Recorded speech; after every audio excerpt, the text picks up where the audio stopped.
And as always, y'all, it's time to get into it. We don't have time to wait, no time to delay. What's going on, Mm. everybody? Let us know if you could hear us first and foremost. Um, Welcome to SML episode 21, y'all, with a special guest. All right. You know who the guest is, so we don't have to play around or anything like that. We're going to jump into it because I know that we've already been having fun in the pre-show, having deep discussion on many different topics. So, guys, if you could, let us know how everything is going, and we're going to kick it right off. All right. So, before we do that, MM2K, man, the early birds are here. So if you could do me a favor and shout them out, man, I'd appreciate it. Absolutely, man. We got Cloud Gamer 201 in the house. He's like, hey, everyone. He's excited. We got this special guy here in the chat. 4Scarrs Gaming says, hey there. I wonder who that is. Who that? We got our good friend Aminar with his. I love his quotes. You gotta love Aminar. Hardware is greater than the cloud. Stadia Rev in the house. What up? Fredo, hey, good to see you again, my good friend. Glad you're back. Shout out to you. He says, here we are. Who else we got in the house? We got the Gaming Advocate. They just had a great show. Jeez. He said, happy Saturday Evolution, MM and Project Storm. We got that sneaky Ray Sherrod with them eyeballs, man. You gotta watch out for him. My homie Stadia Vet Gaming, how you been, good friend? He says, hey, at 4Scarrs Gaming, at Ray Sherrod, at Project Storm. We got And Your Mama Knows of the Stadia Bash network. What's going on, brother? Good to see you. Calling Dynasty. And I believe that is it. Hey, with that being said, did you call out the one individual in the chat, man? Project Storm? Project Norm? No, the good homie Project Storm isn't out. But Storm, you got to be on. We got to be honest, man. They're not here to see me. They're not here to see you. You Not know today. who they're here to see, man. Not today. You know who they're here to see. Who are they here to see, man? Hey, they're here to see Jon Scarr, man. What's going on, John? Welcome to the show, man. Thanks for joining us. First of all, hey, this right here, I could already tell people it's going to be a good one, a laid-back, organic show with a natural flow. So how are you feeling today, John? Good. I'm doing good. Thanks for inviting me on the show. I'm honored to be your first guest, SML Podcast. Woo! And I know we've been talking about this for a little while here, and I'm glad that now we could actually make this things happen, and I'm excited. Man, you and I know MM is as well. I don't have to speak for him, but so are we, man. And you know, we're going to get into it, people, but before we do, we got Kessel Runner who just showed up in the building. Hey, you're never late. Never late, always on time. If you rock with us, we rock with you all, and that's how we do it. Uncompetitive is in the building. What's going on?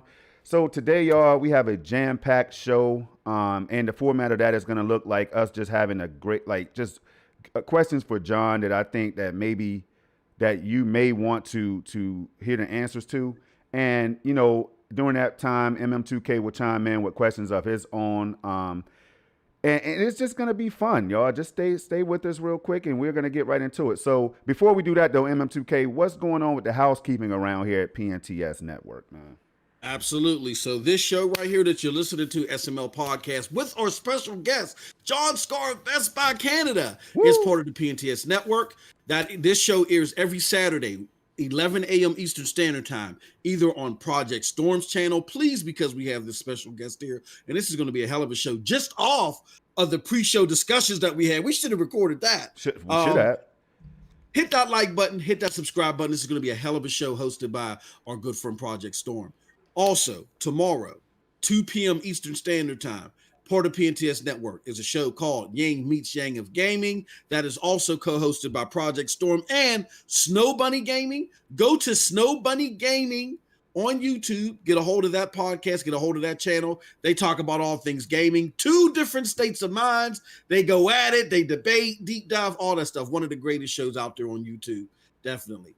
Then on Wednesdays, every Wednesday, 1 p.m. Eastern Standard Time, on the Stadia Dosage platform, the home of me and Project Storm as well, you will have the SSC podcast where we talk all things Stadia. That is co-hosted by Project Storm and myself, and we're working up a slew of guests coming on. We got some more great guests coming on next Wednesday. Stay tuned for that, along with a special initiative that's going to knock your socks off.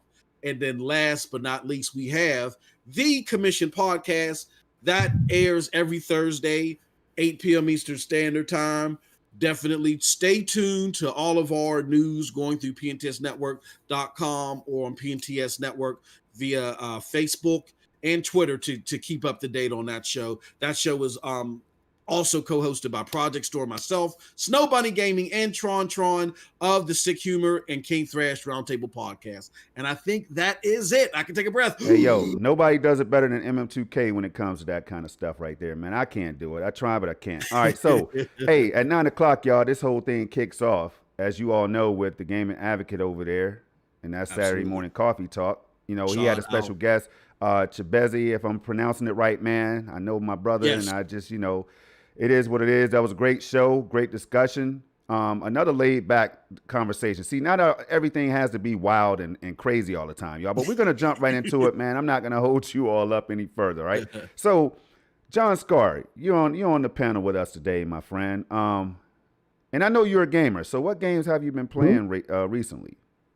Oh, boy. There's quite a few. So I'll just touch on some of my favorites here. Definitely Pixel Junk Raiders. Woo! That game has it just caught me by surprise, and I didn't realize how much that I would enjoy that game. Oh, I'm addicted to it. Yeah. And then I've also been playing Saints Row the Third Remastered. That's a great game, and I've also the Neo collection over on PlayStation. Yes, sir. I just recently reviewed that, and that's another difficult game, but yet rewarding. So those are like the top 3 games that I've been playing recently, and there's some other ones that I can't talk about now. So all in due time. All in due time. I hear that, man. And just to let everybody know, we're going to be dropping links and everything during the show to Jon's great content. I stopped by, man, and I can tell you right now, people, and I mean it when I say it. It's some of the most like laid back and entertaining content, or it's natural. I keep using the words natural and organic, man, but you all have to understand, you have to stop by yourself and check that out. You know what I'm saying? And we will be, again, dropping those links so you don't have to worry about going anywhere to try to find that. Throughout the show, we'll drop them for you. But look, I'm telling you, Jon, I know that you do lunchtime. I heard you say something about a lunchtime stream or something like that you did recently. How frequently do you do those, and what days? Generally every day during the week, between 2 and 3 o'clock Eastern time. Spend my lunch hour playing the game, just chatting with people, and having a good time. Man, and it seems like you can balance. Work. Yeah, go ahead, MM. Go ahead. I was just gonna say, this man puts in mad work. Not only is he a pillar of the cloud community, but he exemplifies what it means to be, we say this all the time, Storm, a gamer with a capital G. Right. He loves and plays everything. And what we're going to talk about in this discussion is why all platforms, whether they're hardware or cloud, they all should be appreciated. And you shouldn't be afraid. The little cloud monster ain't coming from under your bed to get you. You know what I mean? So we're going to have a great discussion. I love to see it. I love to see it. So before we get into all of that goodness, so Jon, how did you get into gaming in the first place? And MM, I would like for you to chime in as well, and I will myself. But how did you get into gaming for the people that may not know? Oh, boy. So I got into gaming all the way back in 1984.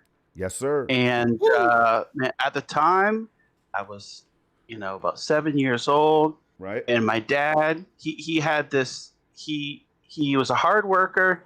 And he always had this vision of he wanted the best for his kids and computers. He was interested in computers, but didn't know much about them.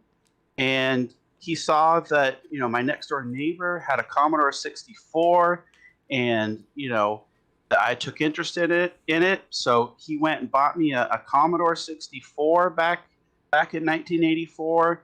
And, it just started with my gaming adventure started there. And it just, from there, it's went up until pretty much everything that you can think of, even, some of the obscure consoles and stuff like that weren't too popular.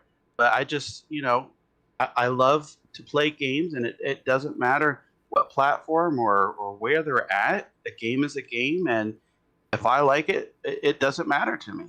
What platform it's on. So that's Yeah. important, man. Not to cut you off. Did Yeah. you want to wrap up that conversation? Because man, I'm ready to jump No, in. no, I that's can't. good. All right, so MM2K, man. Some people think, John, that MM and I go back to 1953.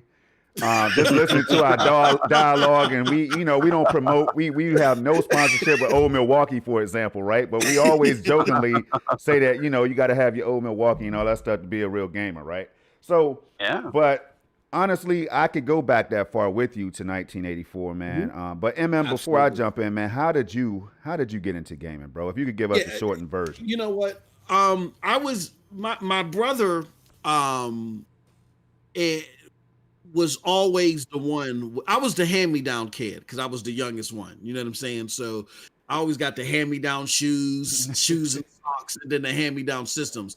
My brother, at a young age, shout out to him, worked very hard, collected his money. He bought Commodores, ColecoVisions, all that stuff. Mm-hmm. And then whenever he felt like being nice and let me play them, I played them. So yeah, the Commodore 64, Osagio Jimbo, Jon Scarr, and River City Ransom, and all that Oh stuff. yeah, man. Put a code in to boot up the disc, all that stuff, man, was a great experience. So yeah, that's how I got into gaming. And I'm gonna let Storm chomp in how he got in.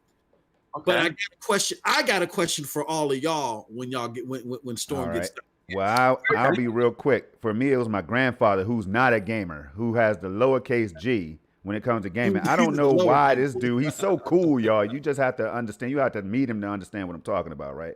He's just so cool, laid back, real hardcore. You know what I mean? He doesn't like to be laughed at or anything. Like one of those guys, man. And he's here with an Atari 2600, right? So I walk by. I'm getting ready to go outside and play because at the time I was staying with them, man. I stayed with all over the place with several family members, right? But my grandfather, who's not a gamer, one of his friends convinced him to get the Atari 2600. When I saw that stick just sitting there on the stand, I said, "What the hell is this, man?" So I went over there, and when he went to work, because you could never go in this room, so he had a black and white TV, and he had a Pac-Man. He had Pac-Man playing. I mean, just sitting there on the side, right? So I put the cartridge in because it was simple. It looked like a slot that you could put the cartridge in. I did that, right? Turned it on. Just started eating some dots and everything. You guys remember the glitch where you would fall through the screen several times, sometimes depending on where. Yeah. So I did, and I thought it was the coolest thing in the world, man. Eating these dots that wasn't dots; they were more like rectangles and stuff, right? But it was the most. That's how, at that point, y'all, I became the gamer that I am today. So to keep that short and sweet. But what's your questions, bro? Okay. So I got a question. John, can you kick it off? And then for Storm, out of those older systems, I'm gonna say pre-PlayStation 1, because I think when the PlayStation 1 dropped, I don't know if y'all feel the same way. When the PlayStation 1 dropped, there was an evolution in gaming to where gaming became more commercial, more commercially accepted, right? Right. So prior to PlayStation 1, out of all those older systems, which was your favorite? I'll start with you first, John. Oh boy, I guess I would have to say the NES was my favorite. Okay. I mean, so many good times. I have such fond memories of that.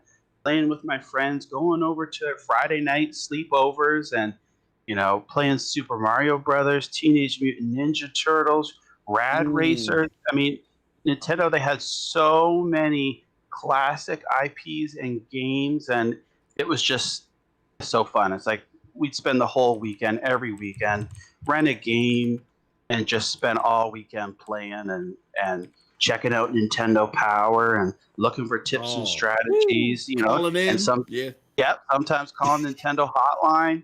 And I'll let you in on a little secret here. We were a little naughty when we were younger. Sometimes we call it Nintendo hotline. We do a crank call. Just to get them laughs, right? Just to see what they would say. Yeah. But, we were kind of a little bad at that as kids, but overall, we had fun. And I really think the NES, and also I would say a close second is going to be for me Commodore 64. Gotcha. Again, so many fond memories.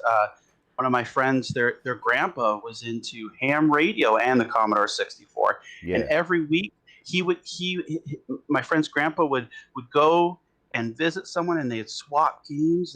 They'd copy games, and every week he had a whole slew of new discs and games, and so it was just like every weekend was brand new games that we could play.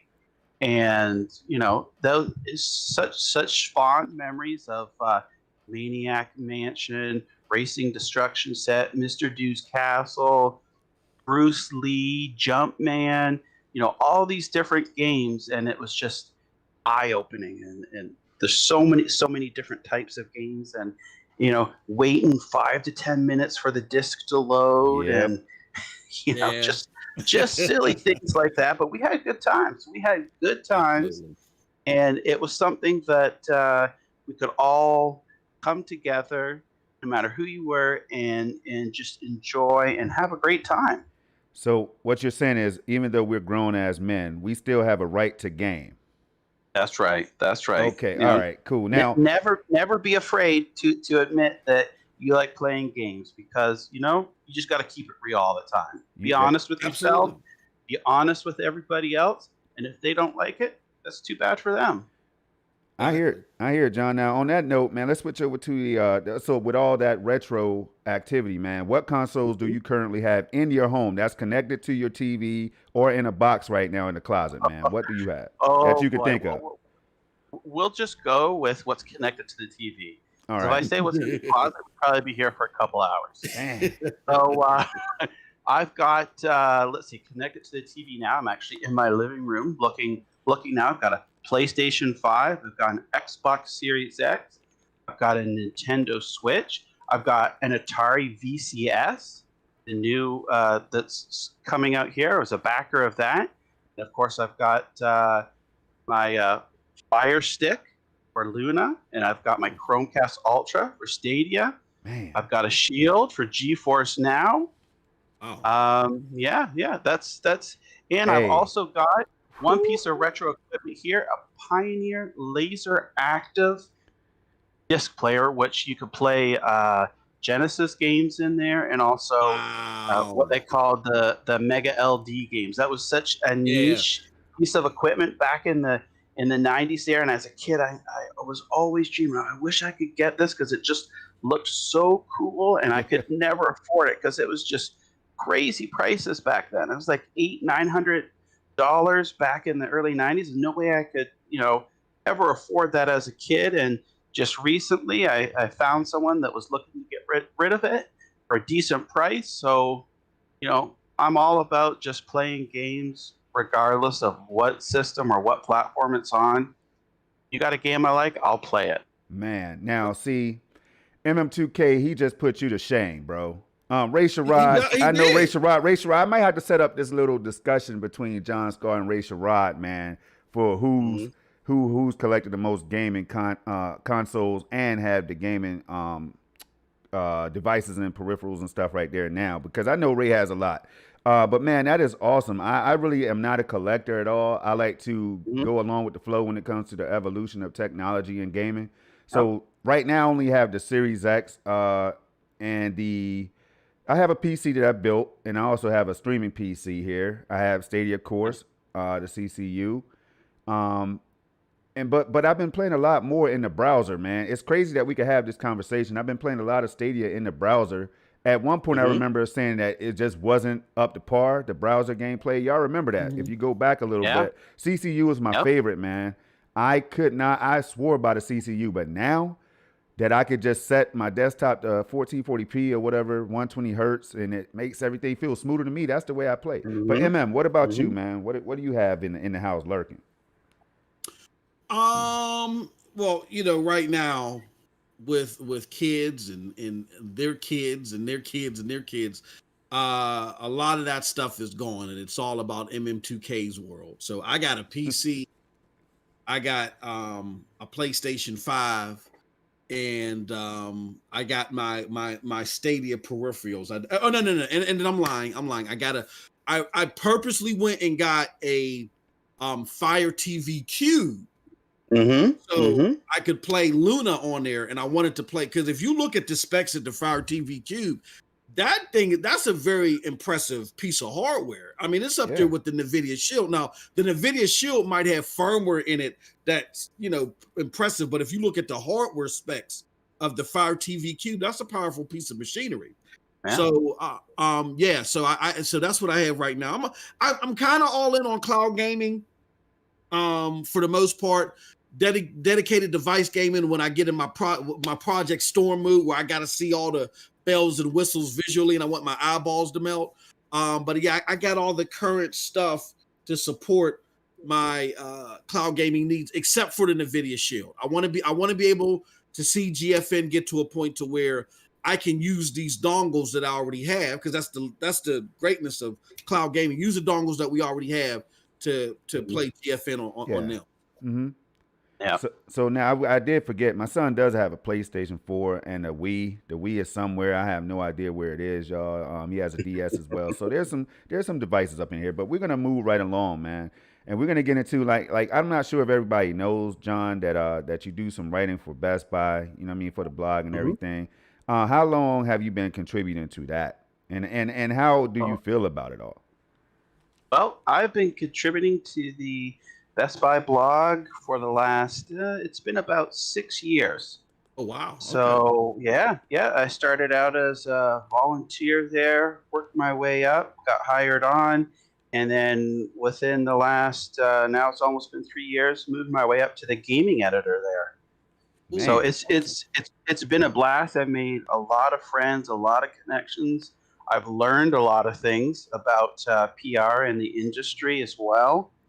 And it's opened up a lot of opportunities for me that I'm, very grateful. I get to see and play a lot of games early on. I'm privy to knowledge, before it's out there to the general public. Right. So it's sometimes it's so difficult. I want to share and say, oh, I just heard this and I'm so excited for it, but I can't. I'm under embargo. I'm under an NDA, and so I've got to keep that to myself here.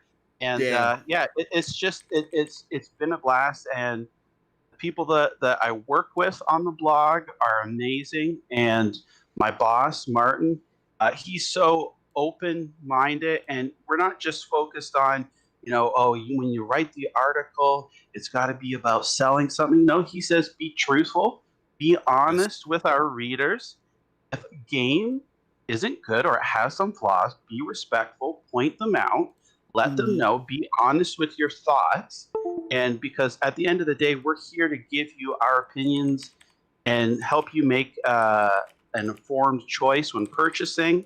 And even if, we don't have, say, for example, Luna, or even here at Best Buy here in Canada, they don't sell the Stadia Premier Pack. But he said, what, it's something current in the gaming industry. And we want our readers to be informed. So, yeah, we're going to cover it, be honest, and just, let everybody know. So I'm really appreciative for that we're able to cover things that stuff that Best Buy doesn't even sell here in Canada, and just to keep our readers informed. And it's been a blast. It's so fun. It's tough work at times, especially during E3 week, where you spend you easily put in that whole week, yes, good yes, 20-hour days. You spend all day on the convention floor, and then almost night writing your articles and get them up there, go to bed for a couple hours and do it all over again. So it's grueling, but it's at the same time fun and awesome and amazing. So after that week, I'm totally spent. Come back home and just for the next 3 days sleep. And just try and catch up. But yeah, it's fun, and I'm very grateful of the opportunities I've gotten from this. Man, it seems like fun. I got to follow up. Go ahead. Yeah, I got to follow up for John. So John, let me ask. So just to make sure that we understand, Best Buy in Canada, they're currently selling Amazon, right? You guys can get the Fire TV at Best Buy, right? I've got to double check on that. I'm pretty sure. Okay. Yeah. Okay. Yeah. What about Atari VCS? Are you guys selling that up there too? No. Now that's okay. So Atari doesn't even have right now plans outside of the U.S. There's nothing concrete. I know they've got U.S. and I believe Australia. Set, Okay. but they're looking at other retailers later in this year. Gotcha. So I'm hoping that one of them will be Best Buy. Mhm. I know Intellivision's coming out with their Amico system, and Best Buy is going to be selling that up here in Canada. Awesome. So I've Awesome. been talking with Tommy, and they're super excited, and you really can't wait. That's going to be a great family system there that just lets everyone connect and just have fun. So there's a lot of things brewing, and it's interesting times ahead. Gotcha. So even though, and definitely you can get the PlayStation 5 and the Xbox Series X or S over at Best Buy, just so everyone's aware. Yep. But live under a rock, right? But so even though the Stadia Premier bundle per se isn't available in Canada, Yep. an often brought up conversation piece, John, is how the Premier bundle sold out in the US with Cyberpunk 2077. Yeah. And Yeah. so what are your thoughts on that? I mean, how instrumental or how big was it for cloud gaming to have that piece of hardware sell out just solely for that AAA game right there? Yeah, I think that was Cyberpunk was a real eye opener for everybody, including Google themselves. I think after they saw the success of that promotion, I really do think that was heavily influenced their decision about closing SG&E and refunneling that money into getting more third-party games, even second-party games, to the system there. Because to me, that's what's most important. You just get as many games as you can from a wide variety of different genres, and the people will come. And Cyberpunk, aside from a high-end PC, Cyberpunk Stadia was the way to play it. It looked the best. It performed the best out of anything else. Again, besides a high-end PC. So I think that was a real eye-opener for a lot of people. Unfortunately, there are some that still want to deny or look for dirt to dig up to discredit and any positive news that we hear. They're looking for something to get it back negative. But no, I really think that Cyberpunk, that was a good investment by Google to get CD Projekt Red to bring that over. And when they announced that that it was coming, I was like, this is going to be awesome. And even better when we saw the delays and it ended up being Cyberpunk was day and date with other stuff. That's great. And I think Google really saw and sees the value in that. And I think going forward, we're going to see a lot more of that happening. Getting some of the games that you might not necessarily think that are coming over to Stadia. I think there's some deals in the background there. I know there's rumors. Resident Evil we saw with that leak.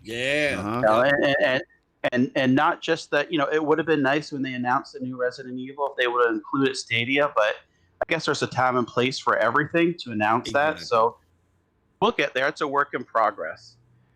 Yeah. All right. So this is a good time to hit that like button in case you might have forgotten or if you were busy at some point when I was asking people to do that. Please help us get this thing out there. This is going to be a great conversation, guys, in my opinion. It's just going to be a conversation for you all. So let's go ahead and continue. But before we do, is there any other thing that you want to touch on before I move on to the next sector? No, I just want to highlight that. I think John is spot on. And, we've talked, John. I think you're spot on. And I think the reason why John can separate the forest from the trees is because day in and day out, he's embodied within a group. And I hate talking about John like he's not even here, but I think it's very important to point out that he's embodied within a group who their MO, their Miranda I'm butchering that, but their MO. Yeah, I know what you mean.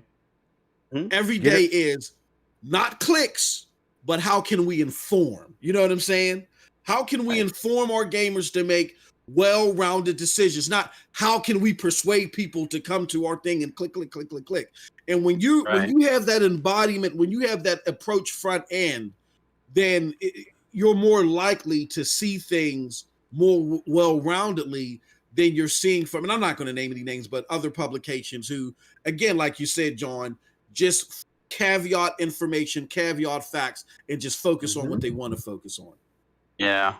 Gotta keep an open mind. Like we were talking in the pre-show here, it's all about keeping an open mind about everything, not just gaming, just everything in your life in general. And I found that, if you keep that open mind, you will open up so many doors and so many things that, you never would have thought that you would like. So I don't get when people are just like, oh, if it's not on PlayStation, it's not on Xbox, if it's not on this, and I ain't touching it. And there's that unwritten rule, that if you've got a PlayStation, you can't publicly say that you like Xbox, but it's okay to say that you have a Switch.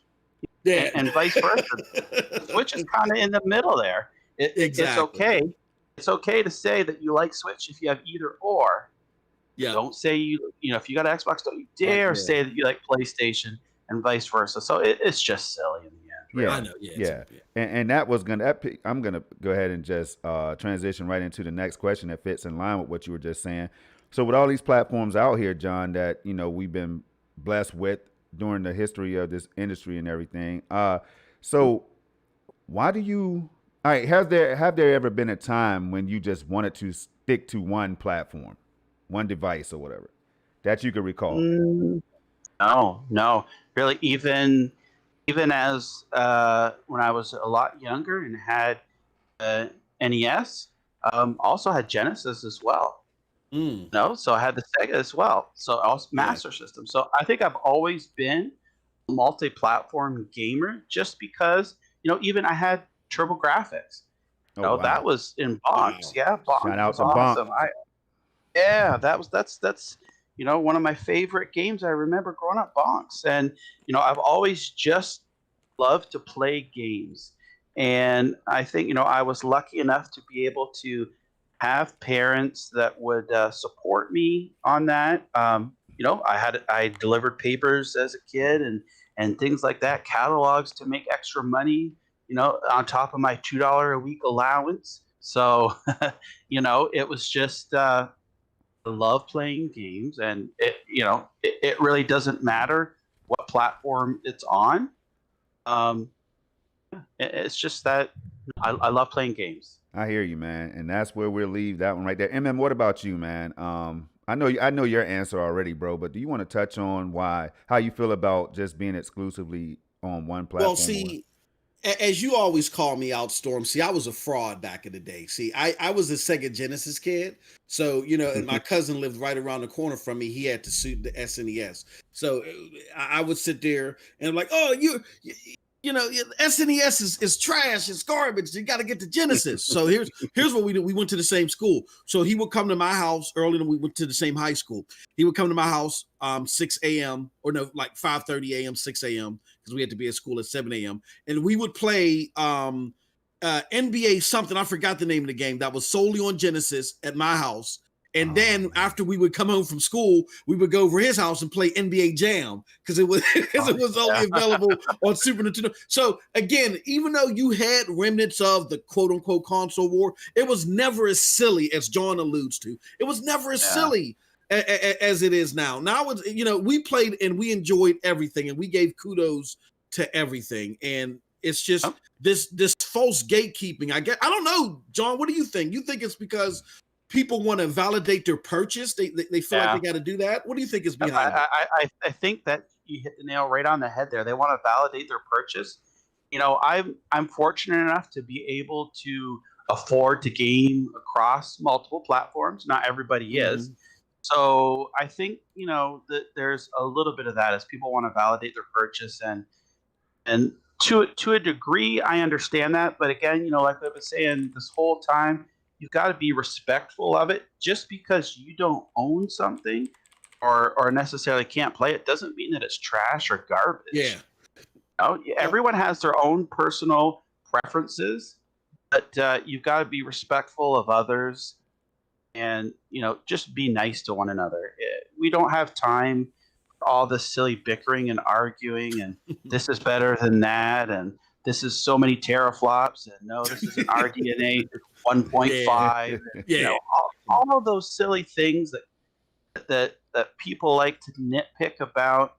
In the end, as I've said, we're just here to play games. So enjoy the games that you can and just be happy. All right. I got one more ahead. follow-up. I'm sorry, Storm. Now go ahead. But let me ask you, and again, not to hammer in on your colleagues, I just to get your thoughts. Do you think a lot, because me and you and Storm, we've been doing this for decades, right? Calling up and doing prank, like you said, crank calls to Nintendo Power, however we will. Me as a little kid, I got to be honest, I think the statute of limitations up, stealing kung fu from Sears. To play on I think I'm safe now. I can avoid prison. I think so. We've been doing this for decades. So who do you think that maybe some of the colleagues are drumming up this RDNA 1.8 and all this other silly stuff that we never focused on? We've always had game media, but we never had to focus on stuff that is superficial to a good gaming experience. Or do you think it's something that's drawn up from media and gamers themselves? Who do you think is drumming this up? Oh man, that's hard to say. It's just the way things, were 20 years ago are different than they are today. Social media takes a big role in that, where everybody thinks that they know how to control or run a business better than the people do. There's so much hate for Phil Harrison. They're like, oh, he ruined PlayStation. No, I mean, if you look at it, and I posted, there's actually an interview he did a couple of years ago with IGN that was fantastic. Yeah, and it shows you that the whole reason PlayStation 3 was delayed was come up to this one single part that they couldn't get enough of. So it was delayed for like 6 months. He was there for the launch of the PlayStation 2, Atari, Xbox. So I think people just like to lay the blame on him because he's just a figure that they could say, oh, it's all his fault for this. And, when it comes down to it, there's not one person that says this is the final decision. It's a group effort. They all come down to it. They make calculated moves, and, sometimes they could have executed better than they could have. Sure. But, that's the same with anything. I'll take it back to where people, the SG&E, where they say, 1 week we got praised and saying we're doing a good job, and the next week they gave us the pink slip. Well, no, that's happened to me. I can remember my wife called me at work one day. She was great news. Hey, John, we're pregnant with our first child, and I was so happy, and that was great. And 2 hours later, I was given, sorry, we're gonna have to lay you off. And but meanwhile, I just had my review just a couple of days before, and they told me how great I was doing, and I'm top of my department, and we love you, and we see a bright future for you. So people have to realize you got to take everything into perspective here. And I just think there's a lot of even if you see on TV this glorification of I don't know, just it's kind of hard to explain, but it's just this glorification of things and they love to put their own spin on it. And if there's bad news, that's what gets attention, and you rarely hear about the good things. So I think that's played a lot into it, and it's just, I don't know. I'm just hoping that people, as they grow up and mature, hopefully, can really see that there's no time for any of this. It's just we all like games. It comes back to that. We all like games, so let's just be gamers, play, and appreciate every platform, every console has their own positives and negatives to them.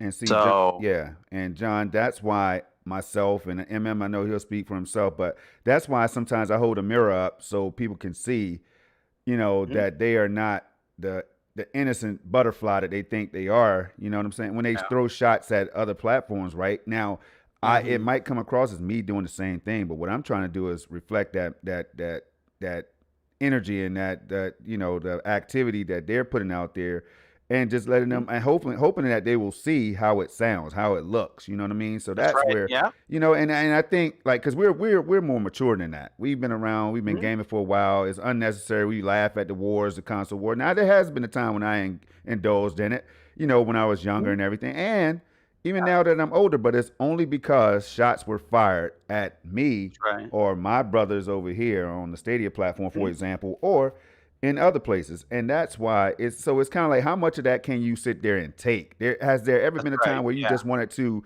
fire back or respond, man? Oh boy, recently. Now, normally, normally I was just like, you know what? When people are saying all this false stuff, just ignore it and move on. But just last week with that VGC, and they're talking about Oh yeah, Kojima games, and that was canceled, yeah, and making all this stuff up. They've got to be held responsible and accountable for their reporting. Yeah. Your job as a journalist is to report news accurately and honestly. And when you just have hearsay here and they don't even preface it, yeah. in the article, they're just taking this fact and people just run with it. And of course, a couple of days later, they retract it and they say, well, Google contacted us and this is all hearsay and none of it's true, but the damage is done. Yeah. So you don't have to worry about being the first to report something. What's more Yes. important is being accurate and honest with your reporting, right? Yes. And that just goes. It all comes down to your integrity. If they're gonna report and post stuff there, what does that say about themselves and the content of their site? The same thing goes with PC Gamer making those statements of Pixel Junk Raiders is coming to Stadia if it's still around by then. Why do you have to take that little dig? You keep your bias out of your reporting in your Oh, articles, right? That's all. That's what we need to do. But it really got under my skin there, and it's just so silly. So they need to be held responsible and accountable for what they're doing, and showing them that yep, you're wrong, and the way that you look there. Hopefully, that will change your attitude in the future. It's just. I really don't get it, to be honest with you. Why they like to just post that silly stuff and stuff that hasn't been confirmed and that negative. No, it's all really silly to me. yeah. I you know what? I've had some pushback, and again, I won't get specific. I've had some pushback in that regards to where it's protocol or it's this or it's that. But I just want to say this, John, that in reading some of your articles, and I know we're going to highlight a few of them, whenever Storm wants to get Oh to yeah. that point. Oh yeah. But when we read your articles, or when we go back to your mission statement before, it just shows you that you can run a successful campaign editorial wise without all the fluff and without all the superficial stuff, and That's right. the readers good. Do the readers good by what? Informing them over trying to enrage them, informing Yeah. over enraging. You know what I mean? Mhm. So definitely kudos to you. So I guess it was more of a comment more than a question, but just looking at your work, man, I mean, it's just exemplified in that. I mean, have you before Best Buy? I guess I do have a question before Best Buy, because this had to start from somewhere. I know it's part of your personality as just being an all around good guy, but have you done writing prior to Best Buy, to where you worked on this craft of yours? You began working on this craft of yours? I mean, to be honest with you, like as kids, we'd go every week to the store and get like the latest EGM and Game Pro, Yeah. Nintendo Power, all that stuff. That was like the highlight. When you get your allowance, you go run to the store and see what new gaming magazines are out. And although I never really thought that I would want to get into writing for games, I know that just reading those magazines was a heavy influence that later decided,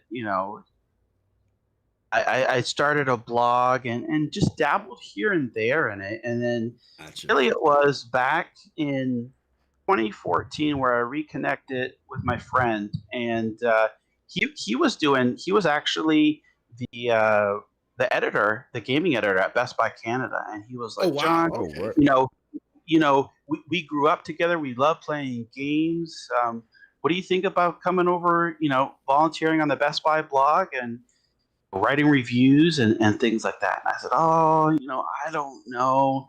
I don't know if my writing's up to snuff. And he helped me with it. My wife helped me with it. And it just, eventually just became a passion, and things just took off. Once I got on there, I just found out how much that I really enjoy writing and just sharing my love of games and my thoughts and opinions with people on it. And it just went from there. And just recently, I started with my own YouTube channel. It's content creation on YouTube. Yep. I love the gaming community, and this is just another way that I can connect and share with people. And I've already met so many new people there, and they've all been so welcoming, to me, and friendly and nice, and giving me tips. And I've got my new avatar there where I'm in the military outfit. Yeah. I'm out there. Dope. I'm out there fighting for you. Someone even told me it's a gaming Scarr me. Instead of a gaming army, a gaming Scarr me. And I'm out there just to be honest with people and cut through all this crap. Yo, John, you might not have known, but this is actually an interview to take MM2K's spot. For everybody that's been tuning in to SML Podcast, you guys know that I know I said his job was safe in 2021, man. I swear, with the pandemic and everything, I said that, right? But I might have. I think John just opened up a can of worms. So John, man, I'm thinking of a title. It's the Jon Scarr's Gaming Podcast every Saturday at 11. MM2K, I'm sorry, brother. You can pack your bags after this, man. And we're only halfway through. Pack your bags. All right. Hey, look, I'd rather it be nobody but John. If John is going to have me eating Navy beans and oodles and noodles for a while, I'll do it enjoying you guys' show, because John is a hell of a guy. I know another person. Oh, man, most definitely. And we don't have to hype that up, man. That's a fact. Like, stop by his channel, y'all. I'll be dropping these links, man. I've already dropped a couple links to, just giving an overview of who John is and then his colleagues. And they do phenomenal work. Now, he just said, you heard him say how he had to grow as a journalist or whatever, man. But I could tell you, all it takes is one look at, we'll highlight a couple of those, whenever you want to. We could pull up let me go to the live. I'm just going to give you all an example, right? Now, which one? Yeah, because I got we have the Best Buy blog up here right now. If all right. And John, I don't know if you can see my shared screen in the Discord. But I got the entire Best Buy blog up all together, and then we got one of your articles about Neo up as well.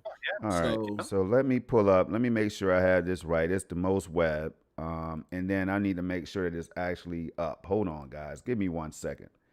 And while he's doing that, just to shout out to this conversation, John, man, this is great stuff. Bringing me back. John is taking me all the way back, man, and we're having great current conversations too.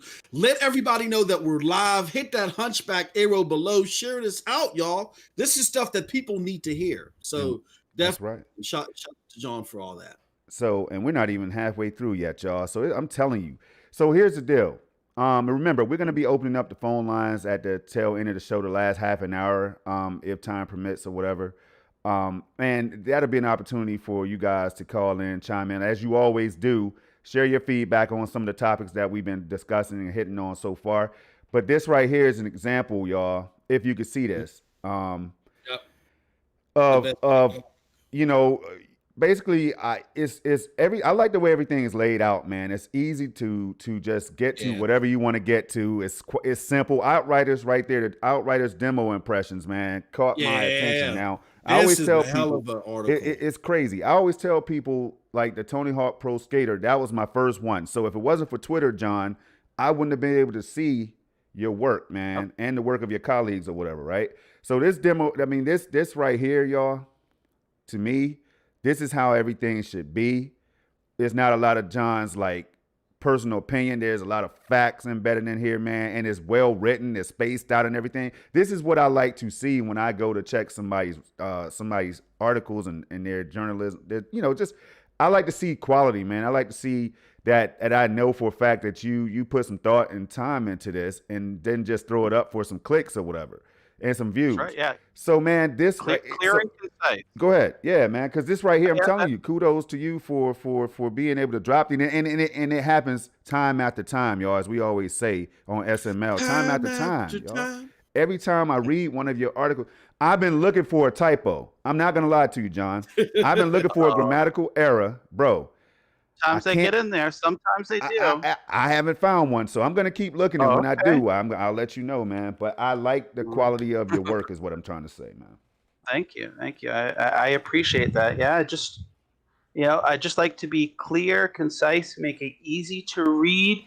You can read that information and know exactly what I'm talking about, and not be wondering, what did he really mean, or what did he say? Right. It's just clear, concise, to the point.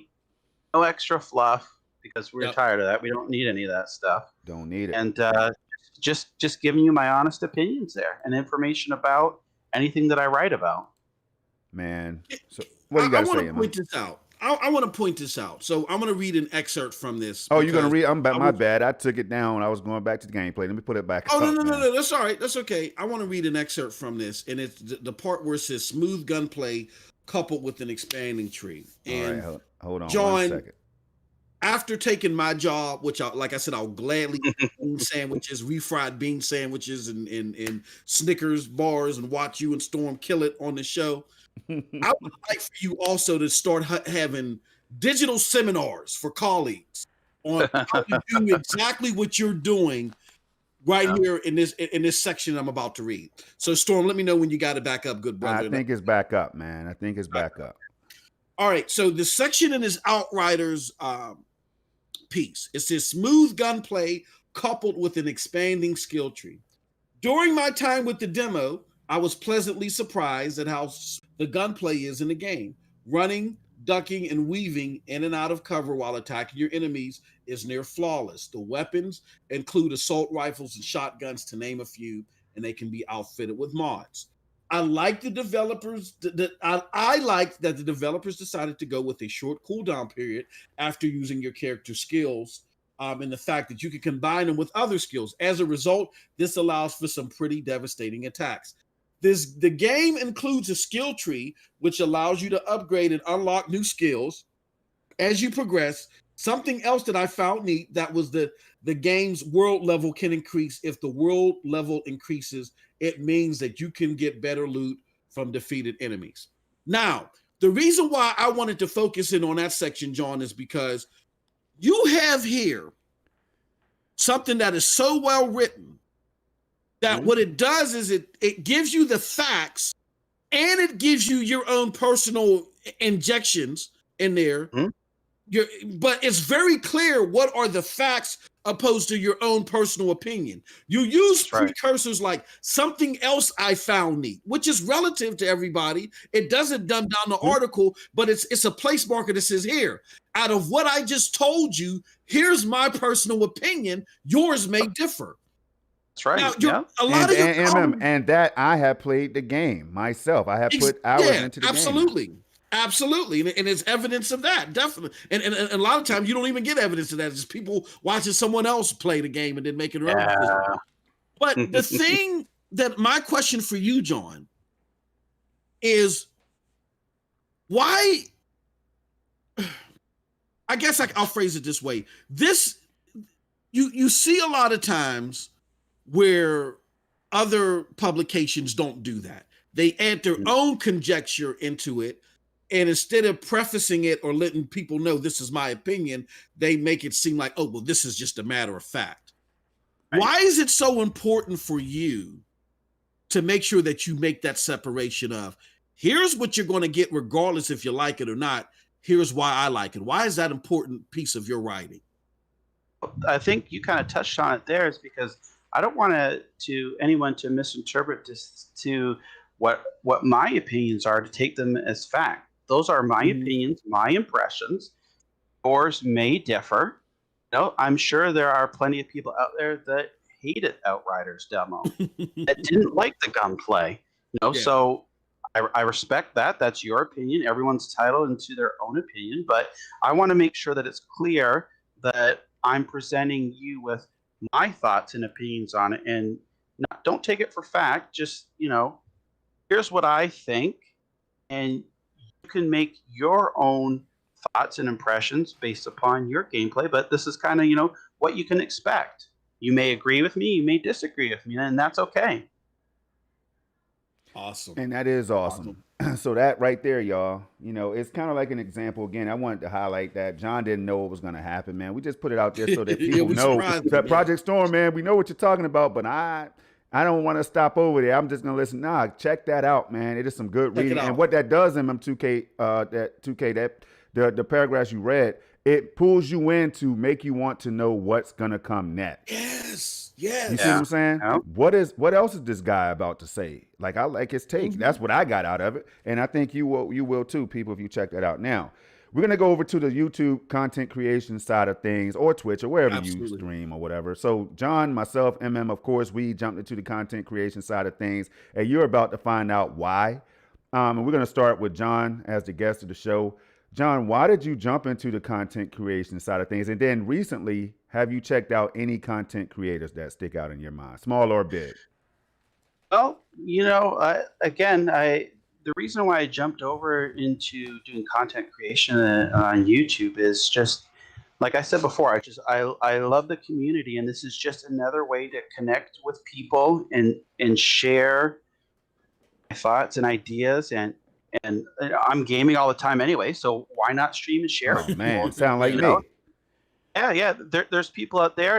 I've had for sure with Pixel Junk Raiders is, they've only heard what they've read about Stadia and all these bad things about it, and when they see it, the game actually running and what it looks like, wow, that's not half bad.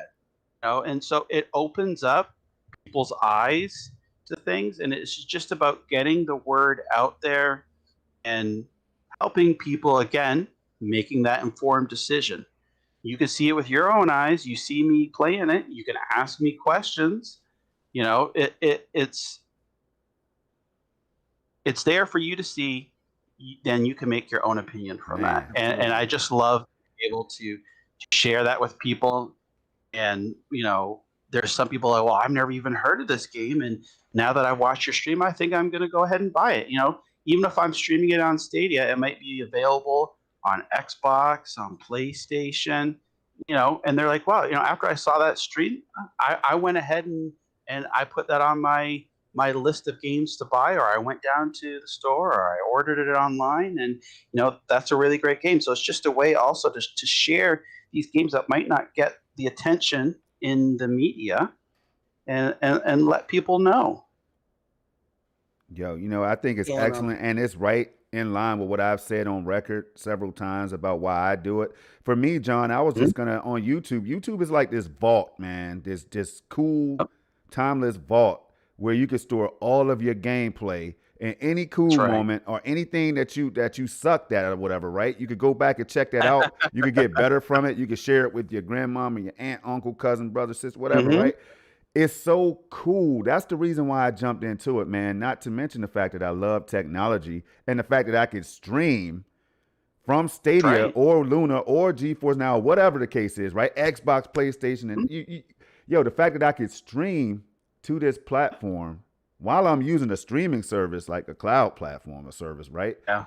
That if that doesn't blow your mind, then you're not on Project Storm's wavelength, man. Like I'm just, it blows my mind. So that's why I could do a lot of streams. And sometimes, honestly, I don't want to be interrupted, man. And I want to get into that because you could do a stream, and whether you have one viewer or 100 viewers or whatever, you still continue with the dialogue. You're into the game. You're learning about the game. You're teaching about the game. And one example of that is the Hellpoint stream that I'll get into a little later after MM. But man, Jon, it seems like you are enjoying yourself, man. And you don't see me. I struggle with trying to talk to the chat and stay in the game because I'm not the greatest gamer, but I'm competitive and I want to do good. I want people to have quality when they stop by, right? I don't know. Yeah. Does that ever get to you from time to time, or do you just go with the flow, man?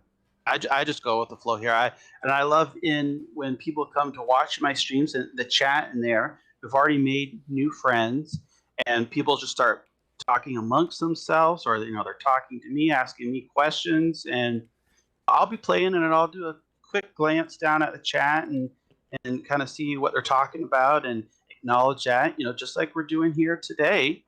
And it's just another way to interact with people, and it's amazing how many people are out there that love to game, and just talking with them, hearing their experiences or their thoughts on the games. It's fun, and again, I'm always love to make new friends and talking with like-minded people. So it's great, and I haven't had any problems so far with someone coming into a stream and talking bad or bad mouthing or any stuff like that. Everyone's been positive and happy, and it's just a great time. I agree. MM2K, man, what's your take, brother, on the whole streaming side of things, and why did you get into it for the people that's new and may not know? Yeah, I got into it. So I went from being for the last like 15 years being a staunch Xbox fan. That's all I would play on, with a rare exception of PlayStation here and there when I wanted to play like a PlayStation exclusive, or with the PlayStation 2 era. I don't care if Xbox was infused to your back. If you didn't play on PlayStation 2, you were missing out on too many games. So I had a PlayStation 2 back then. King of Fighters was one of my favorite games, and that was only on PlayStation 2. Love it. Yeah, absolutely. When I was back, when I used to be good at fighting games, I love King of Fighters. So going into this past generation, though, I kind of saw the reshift of focus of Xbox, and it was a little bit different from what I was, kind of used to. So I moved from gaming primarily on Xbox to gaming primarily on PC. The thing with PC, though, is that unless you got a 3090, well, unless you had like a 2080 card, an i9 9700, and all the biggest bang for your buck hardware, you were going to run into issues trying to balance 60 frames per second, resolution and textures, and you know what I'm saying, and just giving off a good stream. Yes. And it was very frustrating for me. And excuse me, then comes this thing called Stadia, where I got to be honest, John, I fell into that. So I get the urge where a lot of people fall into this hype of bad media, regardless of it being factual or not. I almost fell into it. I almost canceled my Stadia order. I went to go do it because I heard all of this bad press with the AMA and all this other stuff. And I said, oh man, this sounds bad. And I went to go do it, and it was too late. My thing was already in the mail. And thank goodness it was, because when I got it and I hooked up the game that you guys see on the screen right now, which is Destiny 2, and Storm, if we can go to the bigger screen with Destiny, because this is a hell of a we could do that, man. I love this chat right now too, so we'll definitely mix it up. We'll mix it up. Yep. So I played Destiny 2 and I was impressed. I was like, what the hell? I said, this is on a Chrome browser and this looks this good and this is so fluid. I said, man, if they bring more games that I like on this can go to my premier way of gaming. And they did. They brought Borderlands and Ghost Recon Breakpoint. And then I heard about Ubisoft Plus coming, and I said, I'm sold. And I started playing, and it's changed my streaming life, because now I ain't got to worry about this capture card, this and that. I could just boot up Stadia, play, and then do direct streaming. So my question to you, John, I'm bouncing back to you. How important to you, or how intricate to you, is this direct streaming, this tool that allows the average gamer, regardless of how old or clunky your hardware is, to have premier quality streams? How big of a deal is that to you? Yeah, I think that's a game changer. It's just being able to click a button and you're instantly streaming, and without having to worry about having the right type of hardware and things like that. It's awesome, and just being able to do that allows you to connect with so many different people, and making it easy like that it's great. That's why we're seeing a lot of content creators here and people putting out some great work too. Absolutely. And speaking of that, man, I hope you all think this video is great right now, because I was able to stream this at 4K while I had Stadia set to 4K, and I had a 4K chat window open, you know what I'm saying, at the same time. Man, it's that's the amazing part about what Jon is talking about. The fact that, and I noticed that if you found some lag, if you found any hiccups, let me know, man. I'll buy you a sandwich. I'll buy you a sandwich of your choice. If you have found lag, or if it looks like there's any kind of hiccups or anything crashing or anything right there in this stream. And I normally stream for hours. This is like a 2-hour stream, y'all. No issues. And I keep having this time after time, y'all. And it's just, it blows my mind. And it says a lot about cloud gaming, in my opinion. It's just cool. So with that said, we're going to move on, and then we'll be ready to open up phone lines in another half an hour. What time is it, MM2K? It's we're at 12:05. So yeah, shortly we'll open phone lines, because I know people got questions. I will say this though, I know people have questions, but as Jon said, he's not going to break NDA for you. He's not going to give up access for the special stuff that he has access to for you. He loves you, but he ain't gonna do that for. I ain't gonna do it for you. Yeah. So there's things that he can answer. There are things that he can't answer. And I think we're all mindful enough of that stuff. So when you're calling, please keep that in mind. Okay. But definitely we're going to open up the phone lines shortly. We'll let you know when.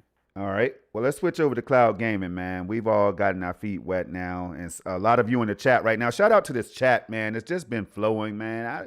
I don't know what to say, y'all. I don't know what to say, but shout out to Christopher Torres and everybody, Freddie and everybody else is keeping it going. Now your mama knows, man. Nixby go hard.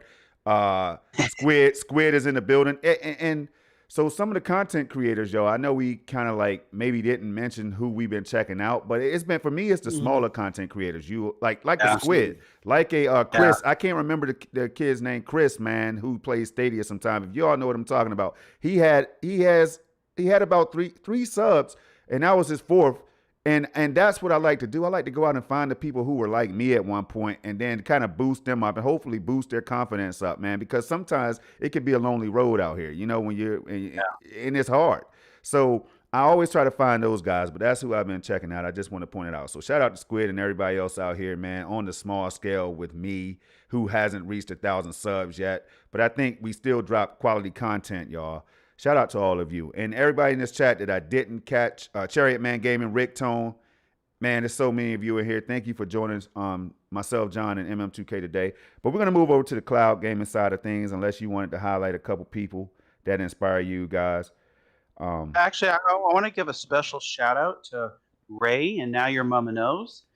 Yes. Ray, Word. I've always, he's been so active there. Before I started streaming, I would see, he was always posting and advertising about his streams and stuff like that. And then I heard something about SBCN and one of these tweets. I'm like, Stadia Bash Community Network. I'm like, what's that? So I sent Ray a DM and I was like, Ray, what's this all about? Yep. He gave me the lowdown on it. And he was like, yeah, man, you just pick your day and time that you want to stream. You stream on your own channel and we help promote everybody. Yes. I got to talking with Now Your Mama Knows, he's great too as well, man. And so they really opened my mind up and they were welcoming. They're not like, oh, well, you need to have X amount of subscribers or this many views or this many watch hours. I said, come on over. And, they've been so great. They help promote everybody there. And yeah, it's just been so very welcoming and offering a lot of support. So I just wanted to give them a special mention here today. Yep. I want to follow that up. Yes. See, a lot of us, Storm may be opposite of that, but me more so. A lot of times, I'm cutting up content and I'll do videos and I'm trying to address the negative backlash and shed proof to light. Right. But sometimes it's just good to just roll your sleeves up and game, damn it. Right. You know what I mean? And shout out to SBC. I always said that I support those guys.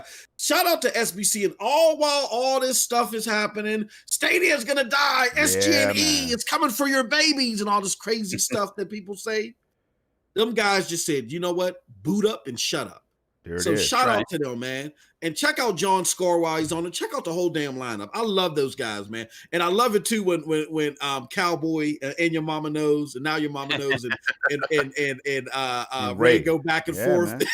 Yeah, that's funny. I love that. I love it. You have to love it. But yeah, sometimes you got to roll up your sleeve. Just shut up and boot up.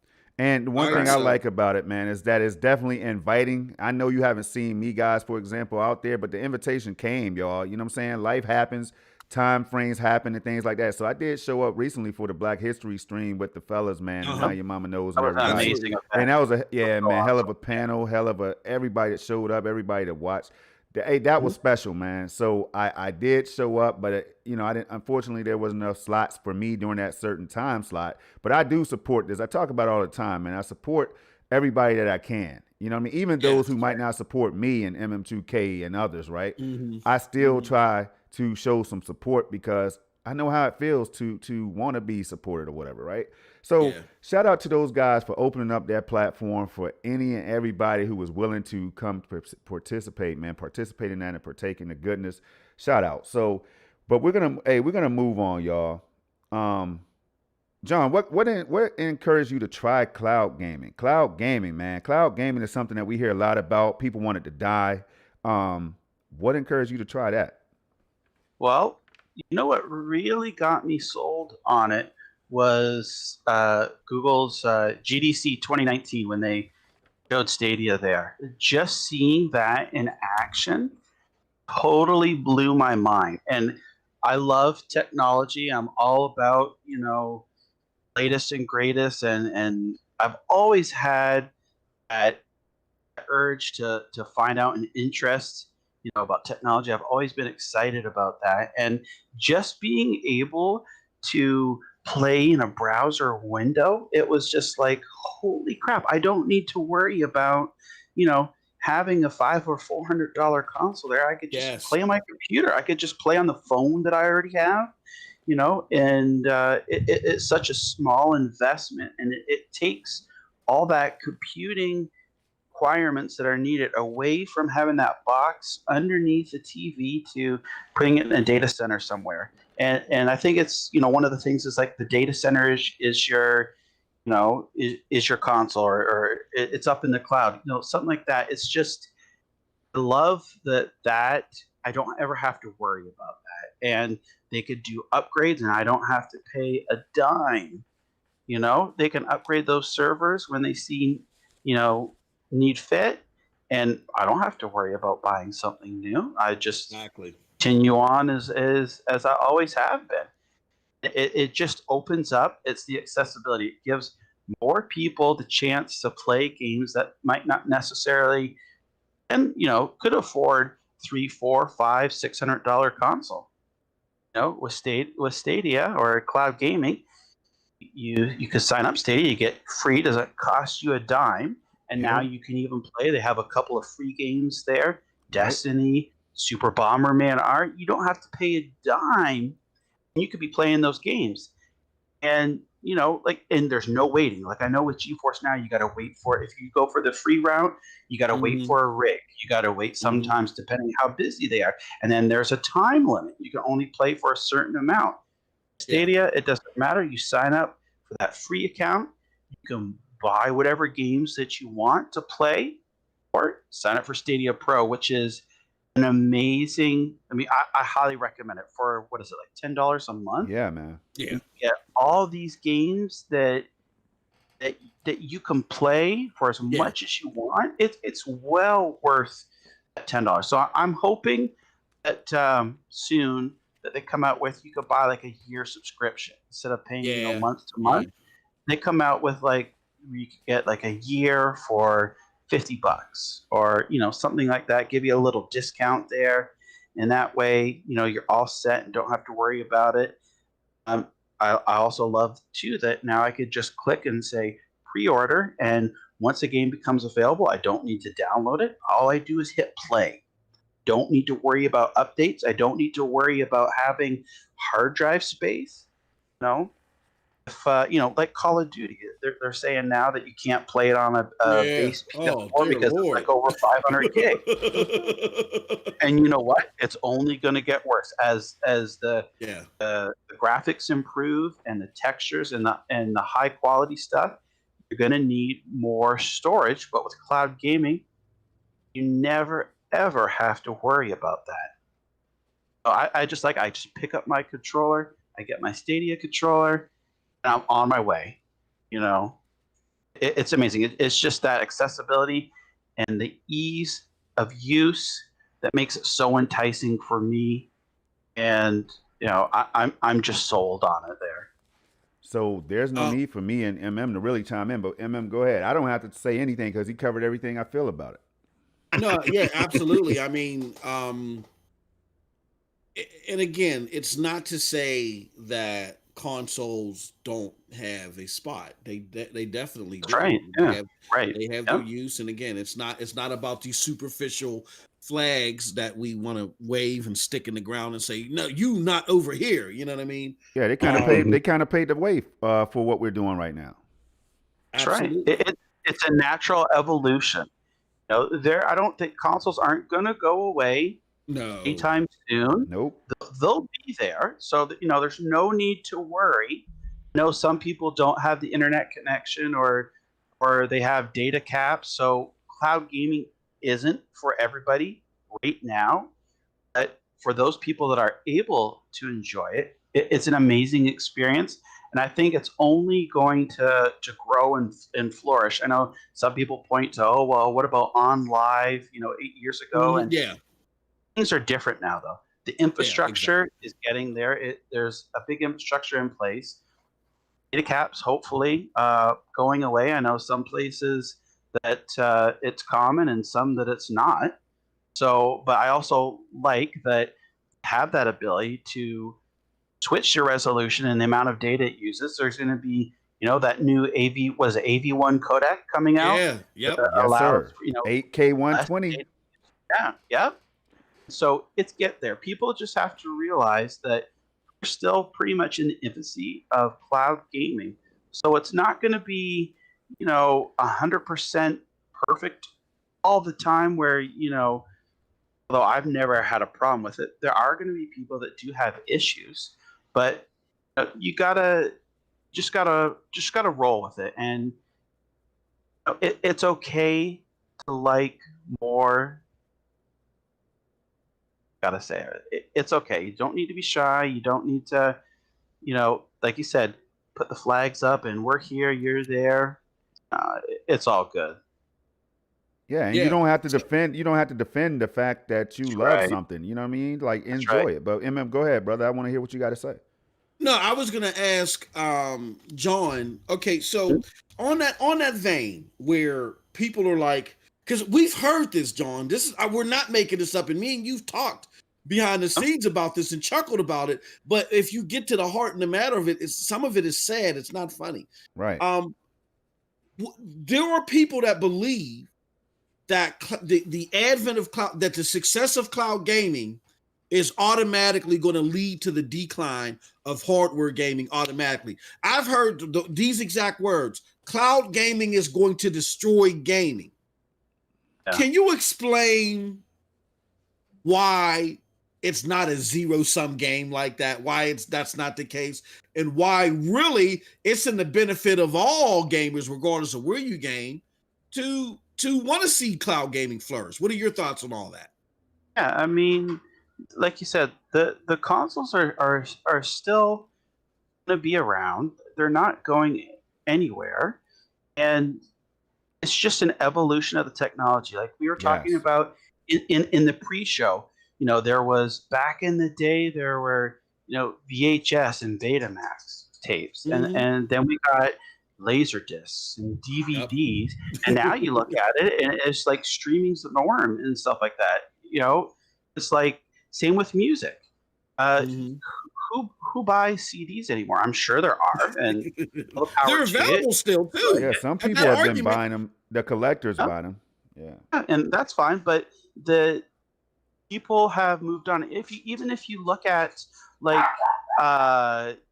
PC gaming, it's digital. Like 99% PC gaming is all digital now. So it's just a natural evolution. And when Steam first came out, everyone was, oh, this is horrible. Game, they're all talking about game preservation and Yep. things like that. It's going to take time for people to realize and adapt. And, again, here's another example with books, right? Now we're going to digital format with books. And I think it's that, some people are just stuck in their ways, and they don't want to accept change, and they don't want to embrace it. They're afraid that they spent this money and now it's going to be worthless. And, you buy something, you enjoy it, that's good. I'm happy with that. So we can all coexist. One's not a threat to another. And there's no reason to spew any of the hate or distrust or say that cloud gaming is going to just ruin gaming, because there's no truth behind it. When you look at the facts, there's no truth behind it. Cloud gaming just opens up a whole new market, and the more people that can play your game, the better. Absolutely. Why would you want to limit your audience? It's all about getting it out there to as many people as possible. So now, I don't understand it, but again, it's just some of that silliness and fear that people have, and we just need to get the message out there and share the truth. That's the biggest thing, is the honest opinion, truth to it, and then people can then try it for themselves and see, yes, it does work. Or it might not be for you, and that's perfectly fine.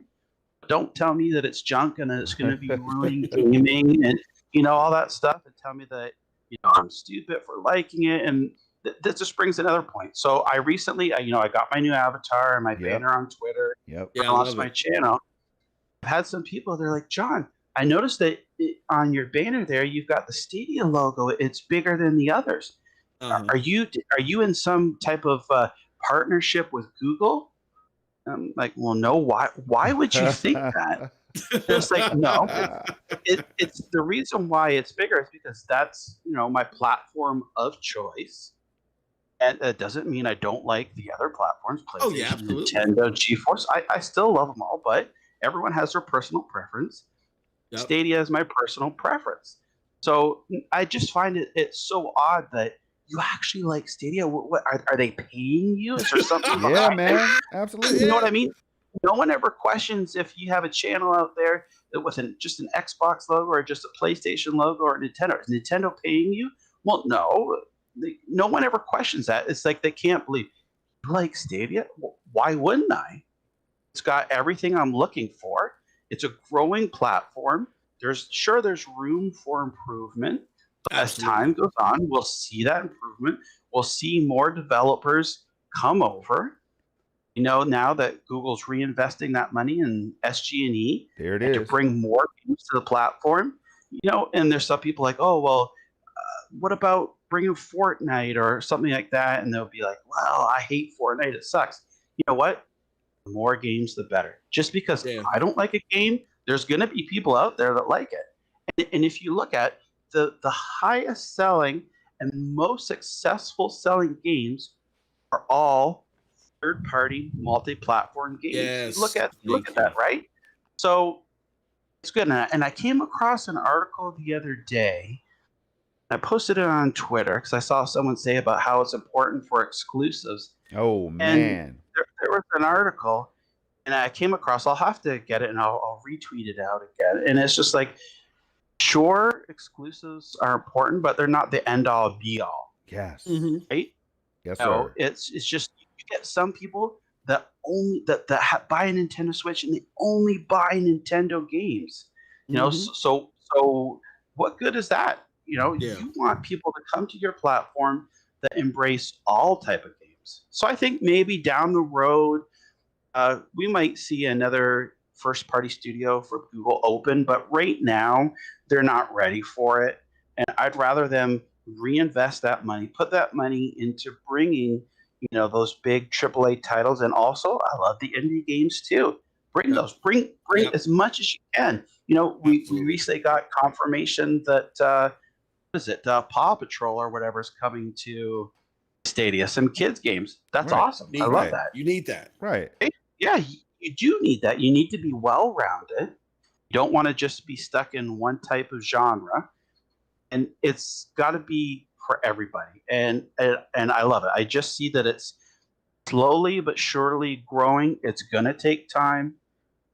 And eventually things will get there where people will be happy. And, who knows? Maybe 5-10 years down the road, people will smarten up and we won't have all this silliness and spreading of rumors of, trying to say that it's going to kill cloud gaming. Yeah. And you know what? It also brings up another point here. And Man, break it down, John. Break it down, John. Break it down, man.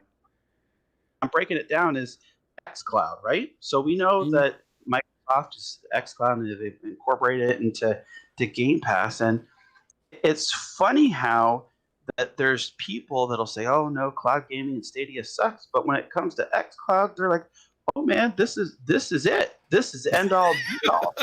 And I'm like, oh wait, what are you talking about? Exactly. You're just saying cloud gaming is crap and it's going to ruin it. But because Xbox does it, it's okay. Because PlayStation now, Sony does it, it's okay. And that's it all gets back to keeping that open mind.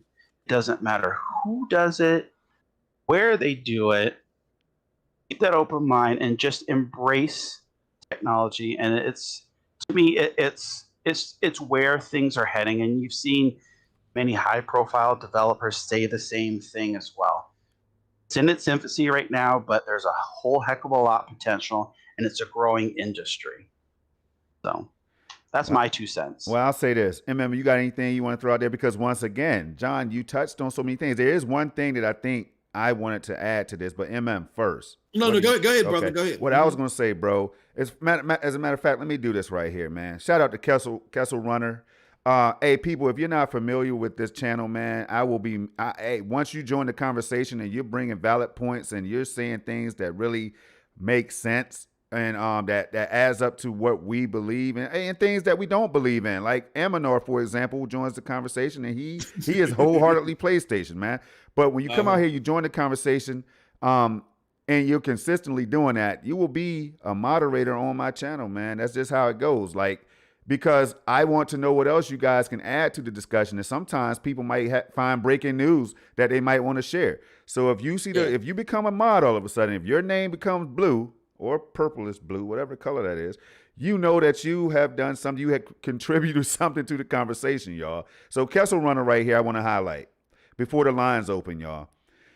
He says, being a dad and working, Stadia and cloud gaming has just made gaming so much more accessible for my lifestyle. I don't have the time to game like I did when I was in grade school and college. I hear more and more gamers in our age bracket and younger and older saying the same things all the time. It seems like every show we do every day, somewhere on Twitter, on whatever, somebody is saying this, man. So people ask the question, and I'm sure, John, you and MM has been hit with it a few times. What is Stadia? Who is it for? Who is it for? So if that right there doesn't answer your question, Stadia is delivering ways for people to play that's just not there yet. They might not have that 500 like John was talking about to drop on the console right now. You know what I'm saying? And even when these in the stimulus checks and everything in the U.S. drop, they still might not have that money because they might be behind a little bit, right? So Stadia allows them the option to use Gmail, sign up for free, do all the great things John was talking about, and enjoy games. And for once, they could just relax. If they had the connection to do so, or whatever the case is, they're probably going to have an enjoyable time. Like we've been seeing so many in many cases when people have finally tried it, they come back amazed, and then they come back like, I'm in. And some people are like, it's not for me yet because the games are not there. John touched on this as well. The games are coming. We all know this. I mean, we can't imagine that Google's just going to give us Pixel Junk Raiders for the rest of the year. So we know that other games are coming to the platform, people. I just say hang on. And MM2K, do you have anything to add to that before we open those lines, man, and drop that link? Let me do this. I'm gonna drop the link right now because I think it's a good time for us to open the lines. Again, phone lines are open now. It didn't do that. It says face with open mouth selfie. I was trying to put an emoji in there that didn't work right. But here, let me do it again. 724-739-3612. Or you can be part of the viewer mail and go to PNTS main Yappa. Just follow that link. That'll get you there. And we're taking Let me see your personal computer. Let me get this out of the way. And while he's doing that, this will get you access to our viewer mail. So definitely do that. And if you got questions, again, like I said, our good friend and our good guest, Jon Scarr, he loves y'all, but he ain't gonna lose no NDAs for nobody. And I don't blame him. If I was Jon and I was playing Cyberpunk 2, and I ain't going to know y'all either. You know what I'm saying? So keep that in mind, y'all. But definitely we'll have a great discussion with people calling in and using voicemail, viewer mail. But Jon, my question that I did want to run by you is, you kind of answered it, but just to bring it all home, and those people that believe that cloud gaming is going to destroy all of gaming, I often get into arguments and debates behind the scenes with people who say cloud gaming, the problem with cloud gaming is that it's unnecessary. Like, nobody needs it. Gaming the way that it is fine. Cloud gaming is really for nobody substantial. So if somebody had to ask you, what's the necessity of cloud gaming, what would your response be? Well, the first thing I want to say is just imagine that we stayed at status quo and everything is fine. There's no need for change. Imagine that change never happened. Where would we be now? Absolutely. You know, it's a natural evolution. It's for everybody. You know, and I just, saying that we got a phone call already. I'm sorry, Jack. We get a phone call. Let's go. Okay, hello. Right. You are live on SML Podcast with Project Storm, MM2K, and our special guest, Jon Scarr. Who is it that we're talking to, and what is it that you want to bring up on Good Friend? It's the gaming sideboard. Oh, man. 3. Ray. Hey. Can everybody hear Ray? Can y'all hear Ray? Yeah, I can. Hear Ray. You guys hear me? Hopefully the chat can. You hear him, Jon? I can hear Ray. Okay, good. Chat, can you hear Ray? Yeah, they should be able to hear you. If they can hear you, then the chat can hear him too. Go ahead, Ray. Our good friend. What's going on today? First of all, I want to say this episode is probably going to be one of my up there with the. I mean, you guys done so many great episodes, but this is going to be probably up in my top 5 of all episodes. Thanks, man. Podcast. Appreciate it, Jon. I just want to say thank you, brother, for the being on the show today, but also spreading the positivity and the knowledge. I mean, everything that you say is so spot on about Stadia and having an open mind and thinking outside the box. And I just wanted to thank you, brother, for being just a positive role model and a beacon of light in our Stadia and also in the gaming community. Word. Well, thank you. That's very nice to hear, and it means a lot to me.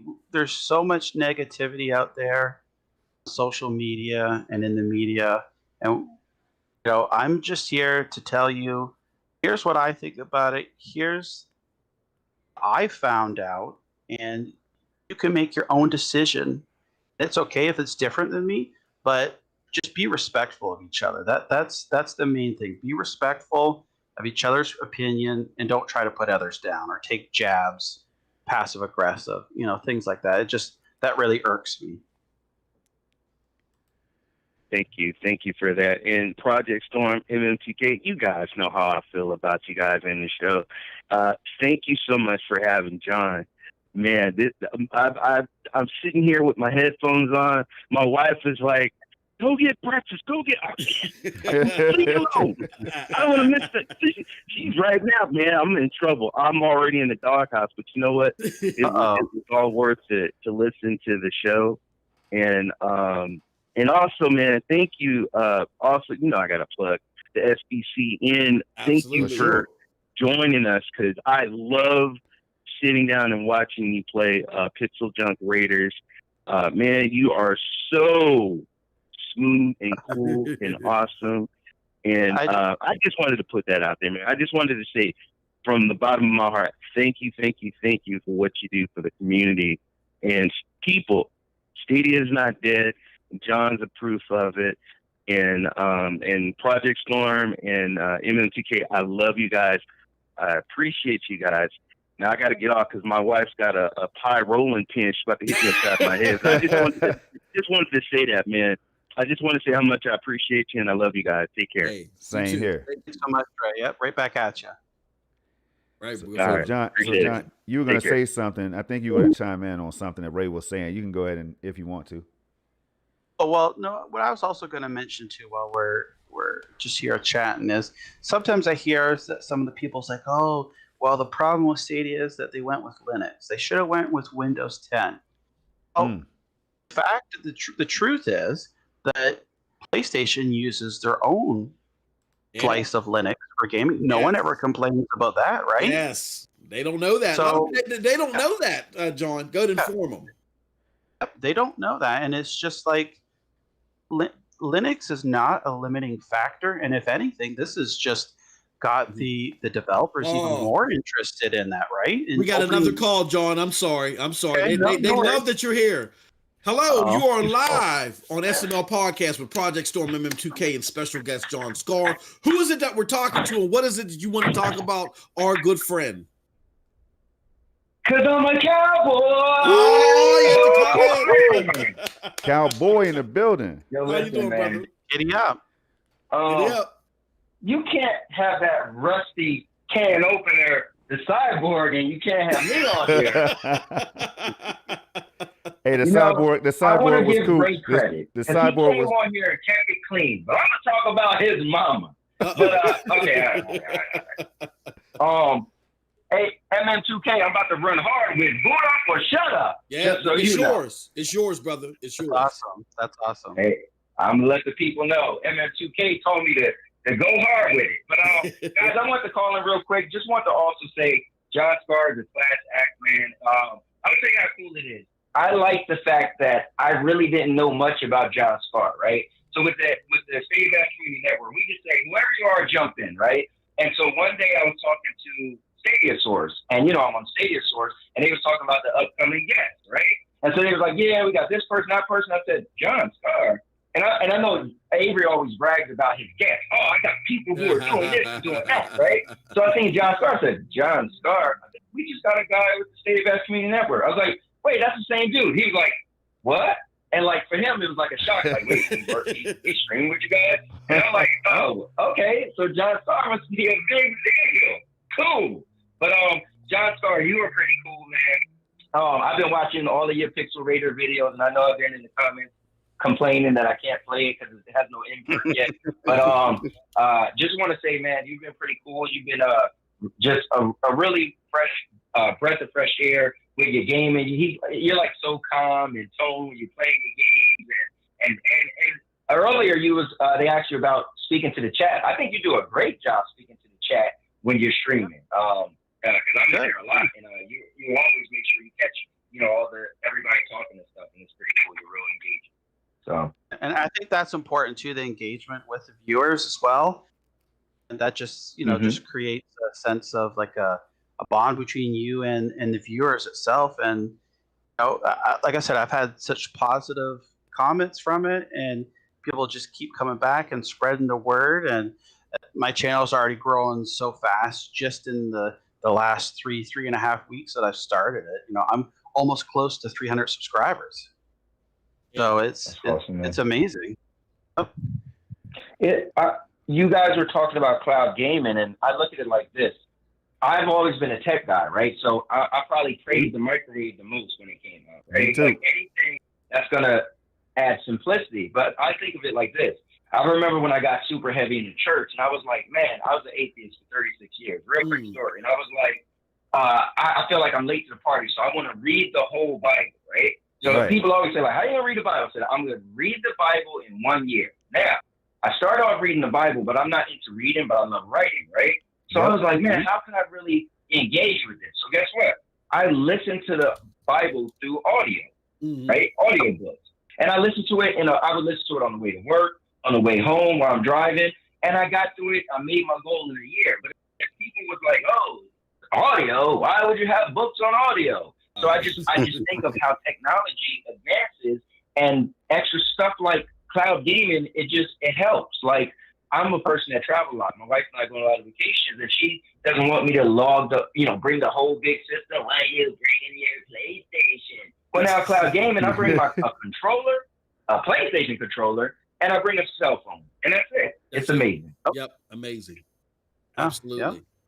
Yep. And you bring up a good point. Oh, go ahead. You bring up a good point there too. It's never too late to change your mind. You could be, say, oh, it's horrible and it's bad, but if you try it out and you like it, it's never too late to change your mind.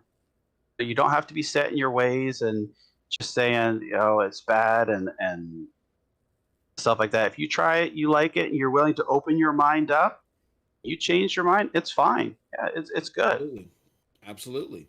And the convenience of it all too, Cowboy, Storm, and John, is the simple fact that you get a lot of people that are married, got kids now, putting kids through college, that may not be as fortunate financially or as far as time is concerned. Yeah. They don't have time to sit there and wait for the SSD. They ain't got time to say, oh, look, Call of Duty is 9,000 gigs now. What am I going to delete and put back on? They ain't got time for all that to buy an endless supply of SSDs. They want to just get in and game. What's the phrase, Cowboy? Boot up and shut up. That's all they want to do, right? Shut up. Yeah, because MM2K, I tell you, Project Store, I tell you this. The other day, I said, okay, let me check out this Outriders demo. Everybody's playing it. Let me check it out. Yes, sir. Man, listen, if Stadia is over, I don't know. I'm going to lose my mind. Because waiting an hour for that download, I've been playing Stadia for over a year now. So I haven't had to download something in over a year. Yep. I was like, what the? It was driving me crazy. Now imagine doing that Call of Duty patch. You know what I'm saying? Imagine doing that. Imagine reinstalling Halo and Gears and all that, like we do on Series X, man. Me, John, and others out there with Series X consoles or S. You know what I mean? So, or PS5s, right, or 4s or whatever. So that right there is what you're saying, bro. The convenience is John touched on it earlier. We've been saying it forever, and we will continue to say it. The convenience is why we are on this platform, man. The community is one part of that, but the convenience. It just keeps us glued to it, bro. I mean, I keep bragging about the Chrome browser now being my favorite way to play games across the board, and I have a 3080 in my PC. Yeah.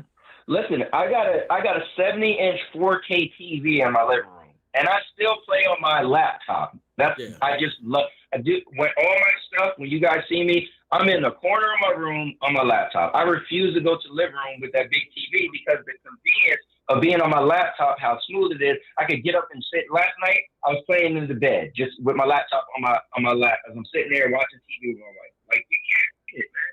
Yeah. It's crazy. But you know me, guys. I'll talk forever. I just want to jump on real quick and say thank you to Jon Scarr for being a guest. Thank you guys for having him as a guest on the show so he can show his talent and just that he's a genuine, great guy. And I thank everybody who's been instrumental in the Stadia Guys Community Network. You guys are giving us so much love.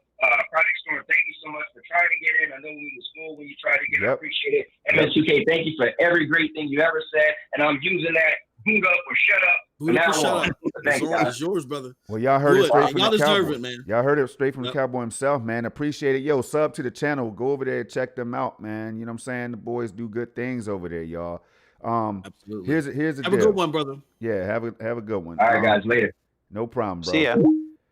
So, and that right there, the enthusiasm, man, it's contagious, and it's what drew so many people that I remember seeing. So many people coming in, like, wow, I didn't know. Like, somebody helped me. I keep thinking about Megatron X and how somebody came and said, yo, the Stadia community is so great. Red Dead, it's hostile on other platforms or whatever. They use the word hostile, but it's not as welcoming as Stadia, and it's so awesome. Stadia, and that still remains to be the case.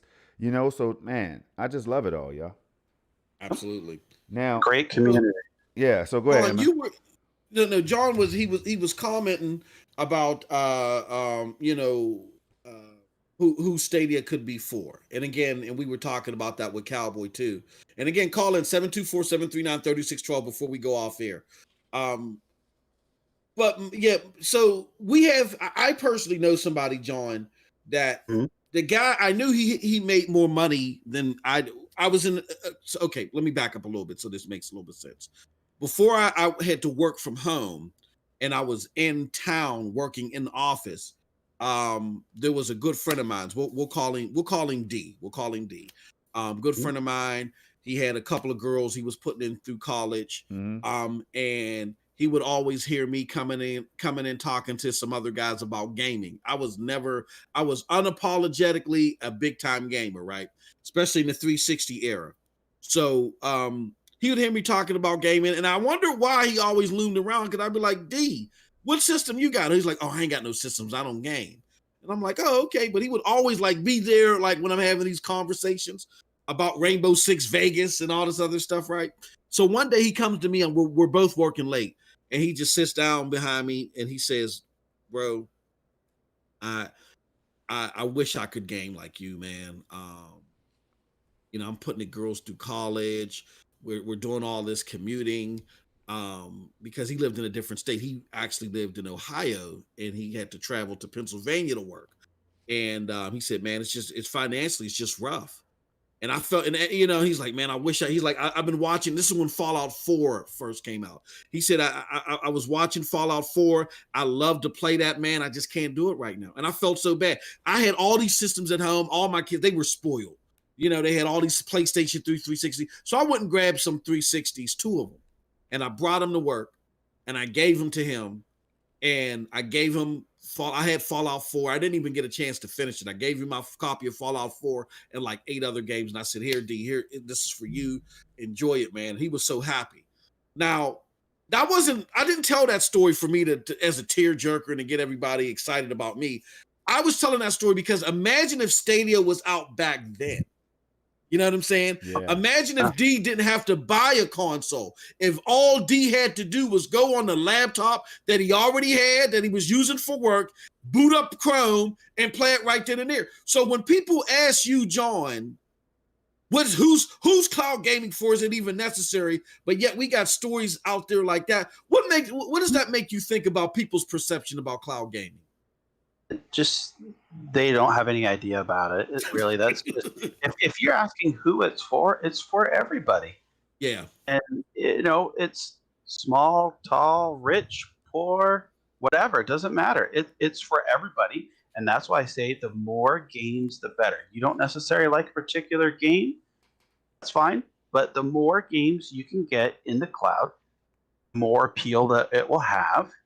And there's no reason to hate it at all. No reason for any of the hate. It's for everybody. It makes things more accessible. And what's so bad with that? You know, if cloud gaming isn't for you, no one's forcing you to use it. Right? You know, I've seen these things where people say, oh, if they ever get rid of consoles, I'm going to quit gaming. Well, to me, by you saying that and you're not a gamer. You don't like it.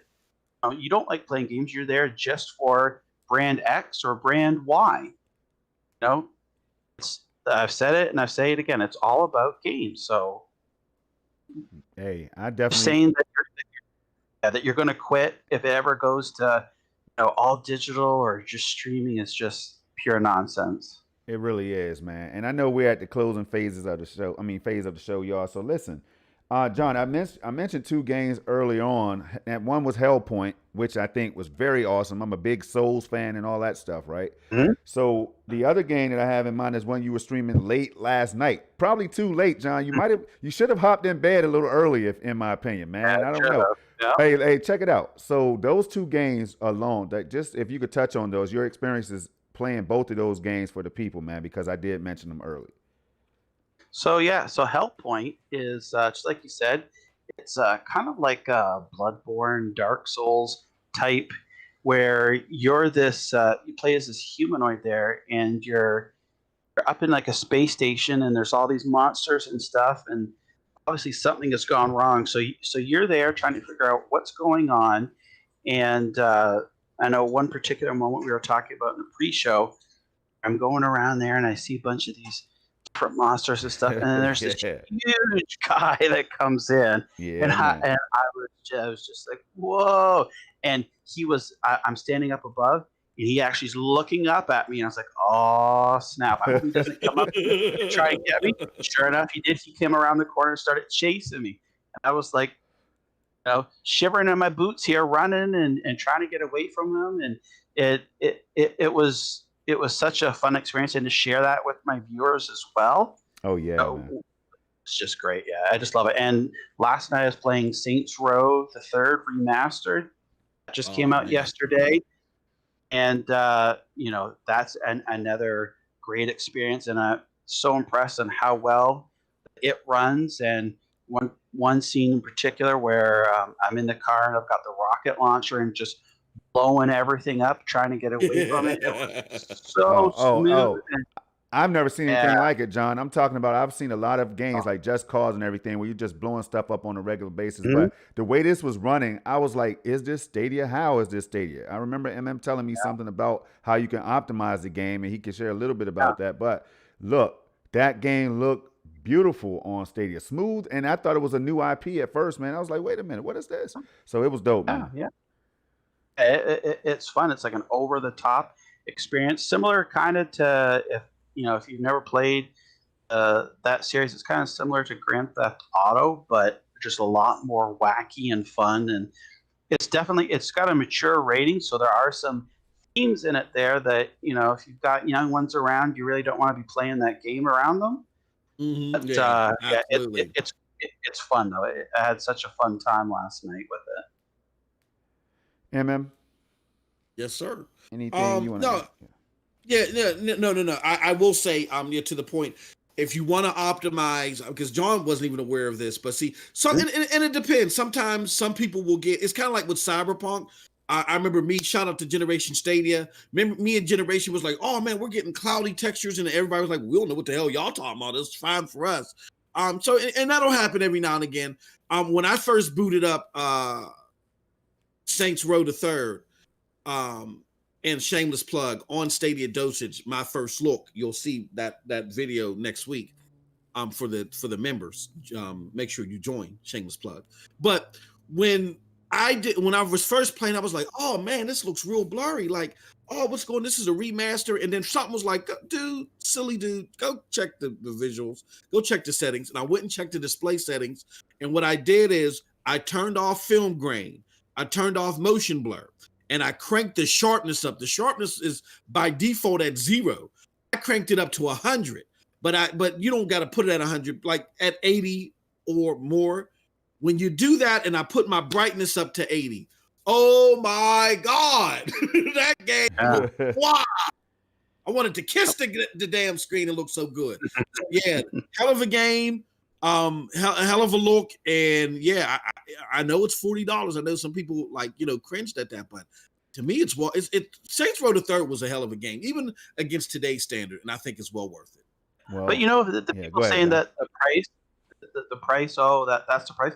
If you go look on the Xbox store, it's here in Canada, it's actually okay. So in Canada here, generally the prices are on Stadia games is about $10 more. So it's $50 here. So I went and looked at the Xbox store. It's $55 Canadian. So it's $5 more here. And I went and looked at the PlayStation store. Now PlayStation's got a sale on until the 18th of March. And it's I think $28 or $30. So okay. It's to me, it's priced accordingly. It just so happens that PlayStation has a sale right now. But we talked about it in the pre-show that when we get people talking about this game, why is it $10 more than it is on Steam? And I'm thinking, when did we ever compare apples to oranges like that? Exactly. Yeah. No one ever says, oh, well, I can buy it for $10 less on Steam and Xbox is so more expensive. Yeah. What they don't get is that there's the royalties when you're developing on a specific platform like Xbox, like PlayStation. And I'm pretty sure it's the same with Google. You've got royalties that you need to pay.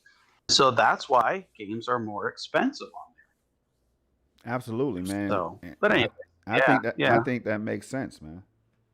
You just got to be well informed. If there's something that you don't understand, reach out and try to educate yourself on it before just making these statements and comments. And you've got to try and educate yourself on things. You would hope, John. Yeah, but some people rather belong than be educated. You know what I mean? So, that's right. Yep. Yeah. And then, so guys, we have 2 more things before we close, and let John, you'll be able to tell the people where they can find you and what you have coming up, because I know you have. I clicked on a lot of reminders, John. So you have some streams coming up in the near future. We want to talk about that before you get off. But 2 things I want to touch on. MM2K, myself, and others we've said it on air. One day we can see the Stadia controller or Premier Edition coming to Best Buy or a store near you. You know what I mean? And then it happened. Like, did you also think that was a possibility before you saw that appear on store shelf or in the store, on the website or whatever? I thought that it was possible because Best Buy does carry other Google products. And I know some people said, oh, well, it should have been in stores from the get-go. But again, you just got to realize that, it takes time to get all these things set up. And I'm still hopeful that that's going to come here to Best Buy in Canada as well, because it never hurts to have more than one place to be able to buy your gear. Right. So again, just like the games, the more places that you can buy it, the better. So it's great. It just shows that the inroads that they're making and the progress, and I think it's only going to get more popular over time. I agree, MM. No. I totally agree. I absolutely agree with him, and yeah, I mean, I get it. Me personally, I think there might have been some like, do we really want to put this in even Best Buy, because I can see people. Oh, we got a phone call real quick. I know we're running short on time. Hold on. Hello, you are live with on SML Podcast with Project Storm, MM2K, and Jon Scarr of Best Buy Canada. Who is it that we're talking to? What is it you want to get into, our good friend? It's your boy Torres, man. Good afternoon. Torres, what's going on, man? My man. How you doing, brothers?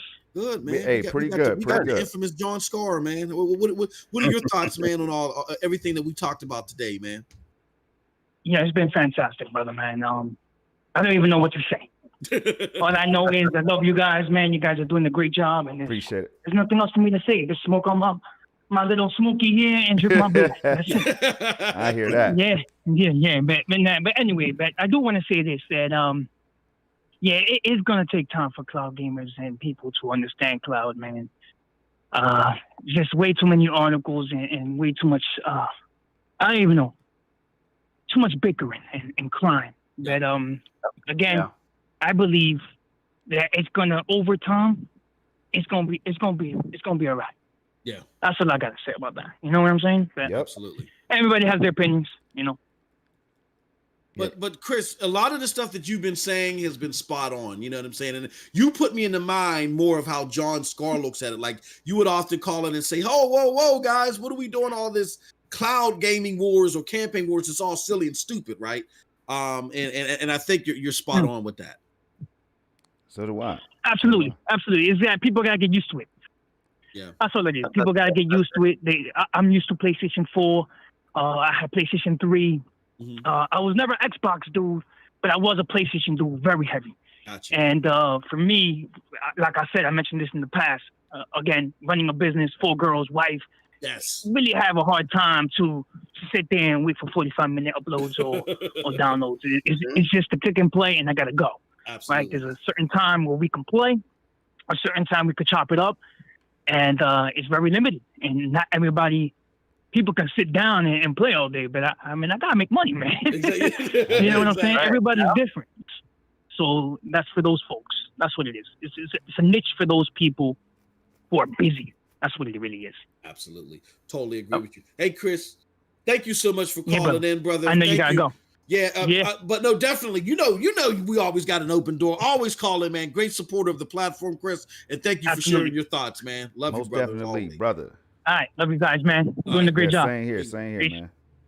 Take care. Great stuff. All right. Great so, stuff, Jon. And then I did have one more thing now. I just want Jon to close it out with his thoughts briefly, really like quickly, and then we'll have a future show talking more about this. But the shadow news that just came out, Jon, how might that impact or affect the cloud gaming scene? Or can you see like somebody's jumping in like an Amazon or whatever to take advantage, to help them out? Yeah, I definitely think that there's an opportunity there for Amazon to swoop in, and they're looking for a new investor here. So doors are wide open, and I'm sure there already are talks. I don't know Maybe with who? Maybe with Amazon. Who knows? Maybe with Google. We don't know. Mhm. And the door's wide open there. It's going to be interesting to see how things all shake out and what happens. There's never say never. There's always a possibility of the unexpected to happen. Well, you're absolutely right. And, man, we appreciate everybody's time, man. You are the first guest on the show. We appreciate everything. Hey, Jon, please tell the people, what do you have upcoming and where they can find you on all social media? All right. So on YouTube, I'm 4Scarrs Gaming. And I've got some, you can always see what's upcoming for my live streams. Upcoming live streams I've got scheduled out here. So right now I've got Shantae's Risky Revenge for Monday, some Watch Dogs Legion Online for Tuesday, and Wednesday Monster Jam Steel Titans 2. So I update that often and regular. I also tweet it out on Twitter. It's 4Scarrs_gaming on Twitter. And then, of course, you can always find me on the Best Buy Canada blog.bestbuy.ca. And anytime I put a new article up there, I tweet that. Also, my fellow co-workers, whenever they've got articles for the blog, I tweet that out as well. So, yeah, that's where you can find me. And I'm always up for a good chat, so hit me up. Awesome. All right, MM2K. What do you have to say about Jon joining us today? And then, you can close it out with where they can find you and everything. Yeah, it was great having Jon. Like I said, we've talked so many times behind the scenes. We talked about these dirty Macs out here, right, Jon? And, it was great, man. I hate to sound sappy. It kind of brings you to tears. Like when because I talked to Jon, I'd be like, Jon, I know I'm not crazy, man. Like I know that there's there's a blueprint for journalism out here. And we would talk about it, and we just connected on that, man. And like Storm said, man, it was just a matter of time. We had to get Jon on the show. So, Jon, I want to thank you so much for joining us. You make this the best show, man, with the best co-host. I love it when Storm takes over because I get to chill a little bit. You know what I'm saying? Yeah. Sit in my old Milwaukee and have a good time. But no, thank you, Jon, so much for joining us, man. Hell of a show, and I hope we can get you back on at a future date. Oh yeah, definitely. I had a blast, and I'd love to come back on. And it was fun. Hopefully, we could do it again. Man, Jon, let us know if there's anything we could do. Whatever, man, you know where to find us. So let us know if there's anything we could do to help you in any way when it comes to this whole gaming thing or content creation side of things on your channel and beyond, man. I'm definitely delighted and thankful and all that stuff, man. There's a lot of gratitude there, a lot of respect, because I was reading your stuff and you were actually, Jon, you were liking some of my tweets before I even knew who you were, man. So I'm like, damn, Jon Scarr, okay, and he's cool. And remember that one funny tweet, Jon? Remember we laughed our asses off, man? I can't remember what it was, but you dropped something, and I can't remember, man, but we laughed and laughed and laughed, and we kept going. I remember that. Oh, my God, man. And so now that you're here, man, it's just cool. And then listening to everything you had to say and just knowing that I can go and check out your content and stuff, man, it is crazy. But MM2K, man, we're going to wrap it. Where can people find you in the near future, man? They can find me, if I'm not here with Project Storm on SML Podcast, they can find me at MM2K Videos on YouTube, or find me on the Stadia Dosage News or Stadia Dosage Streams platform. All right, and for me, people, you can find me right here. This is the home. If you haven't hit that subscribe button, hit that like button. You have hit it, man. 30 seconds. You could do so. Or you have any time you can hit the subscribe button. Look, man, I'm putting out the work out here, the 4K side of things. I'm going to be doing. I have it written down right here, and I wasn't going to share it, but because you all are here and the show went so well, I'm going to be doing the Stadia Library versus Project Storm.